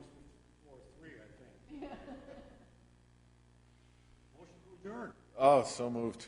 All in favor? Second. Aye. Excellent. Thank you. Thank you, Kevin, for joining us. Yeah, it's very welcome to have your perspective and expertise. So, always. But Always. you're going to get to vote next time. Yeah. Nope. No, I've proved over and over there are no stupid questions. So I've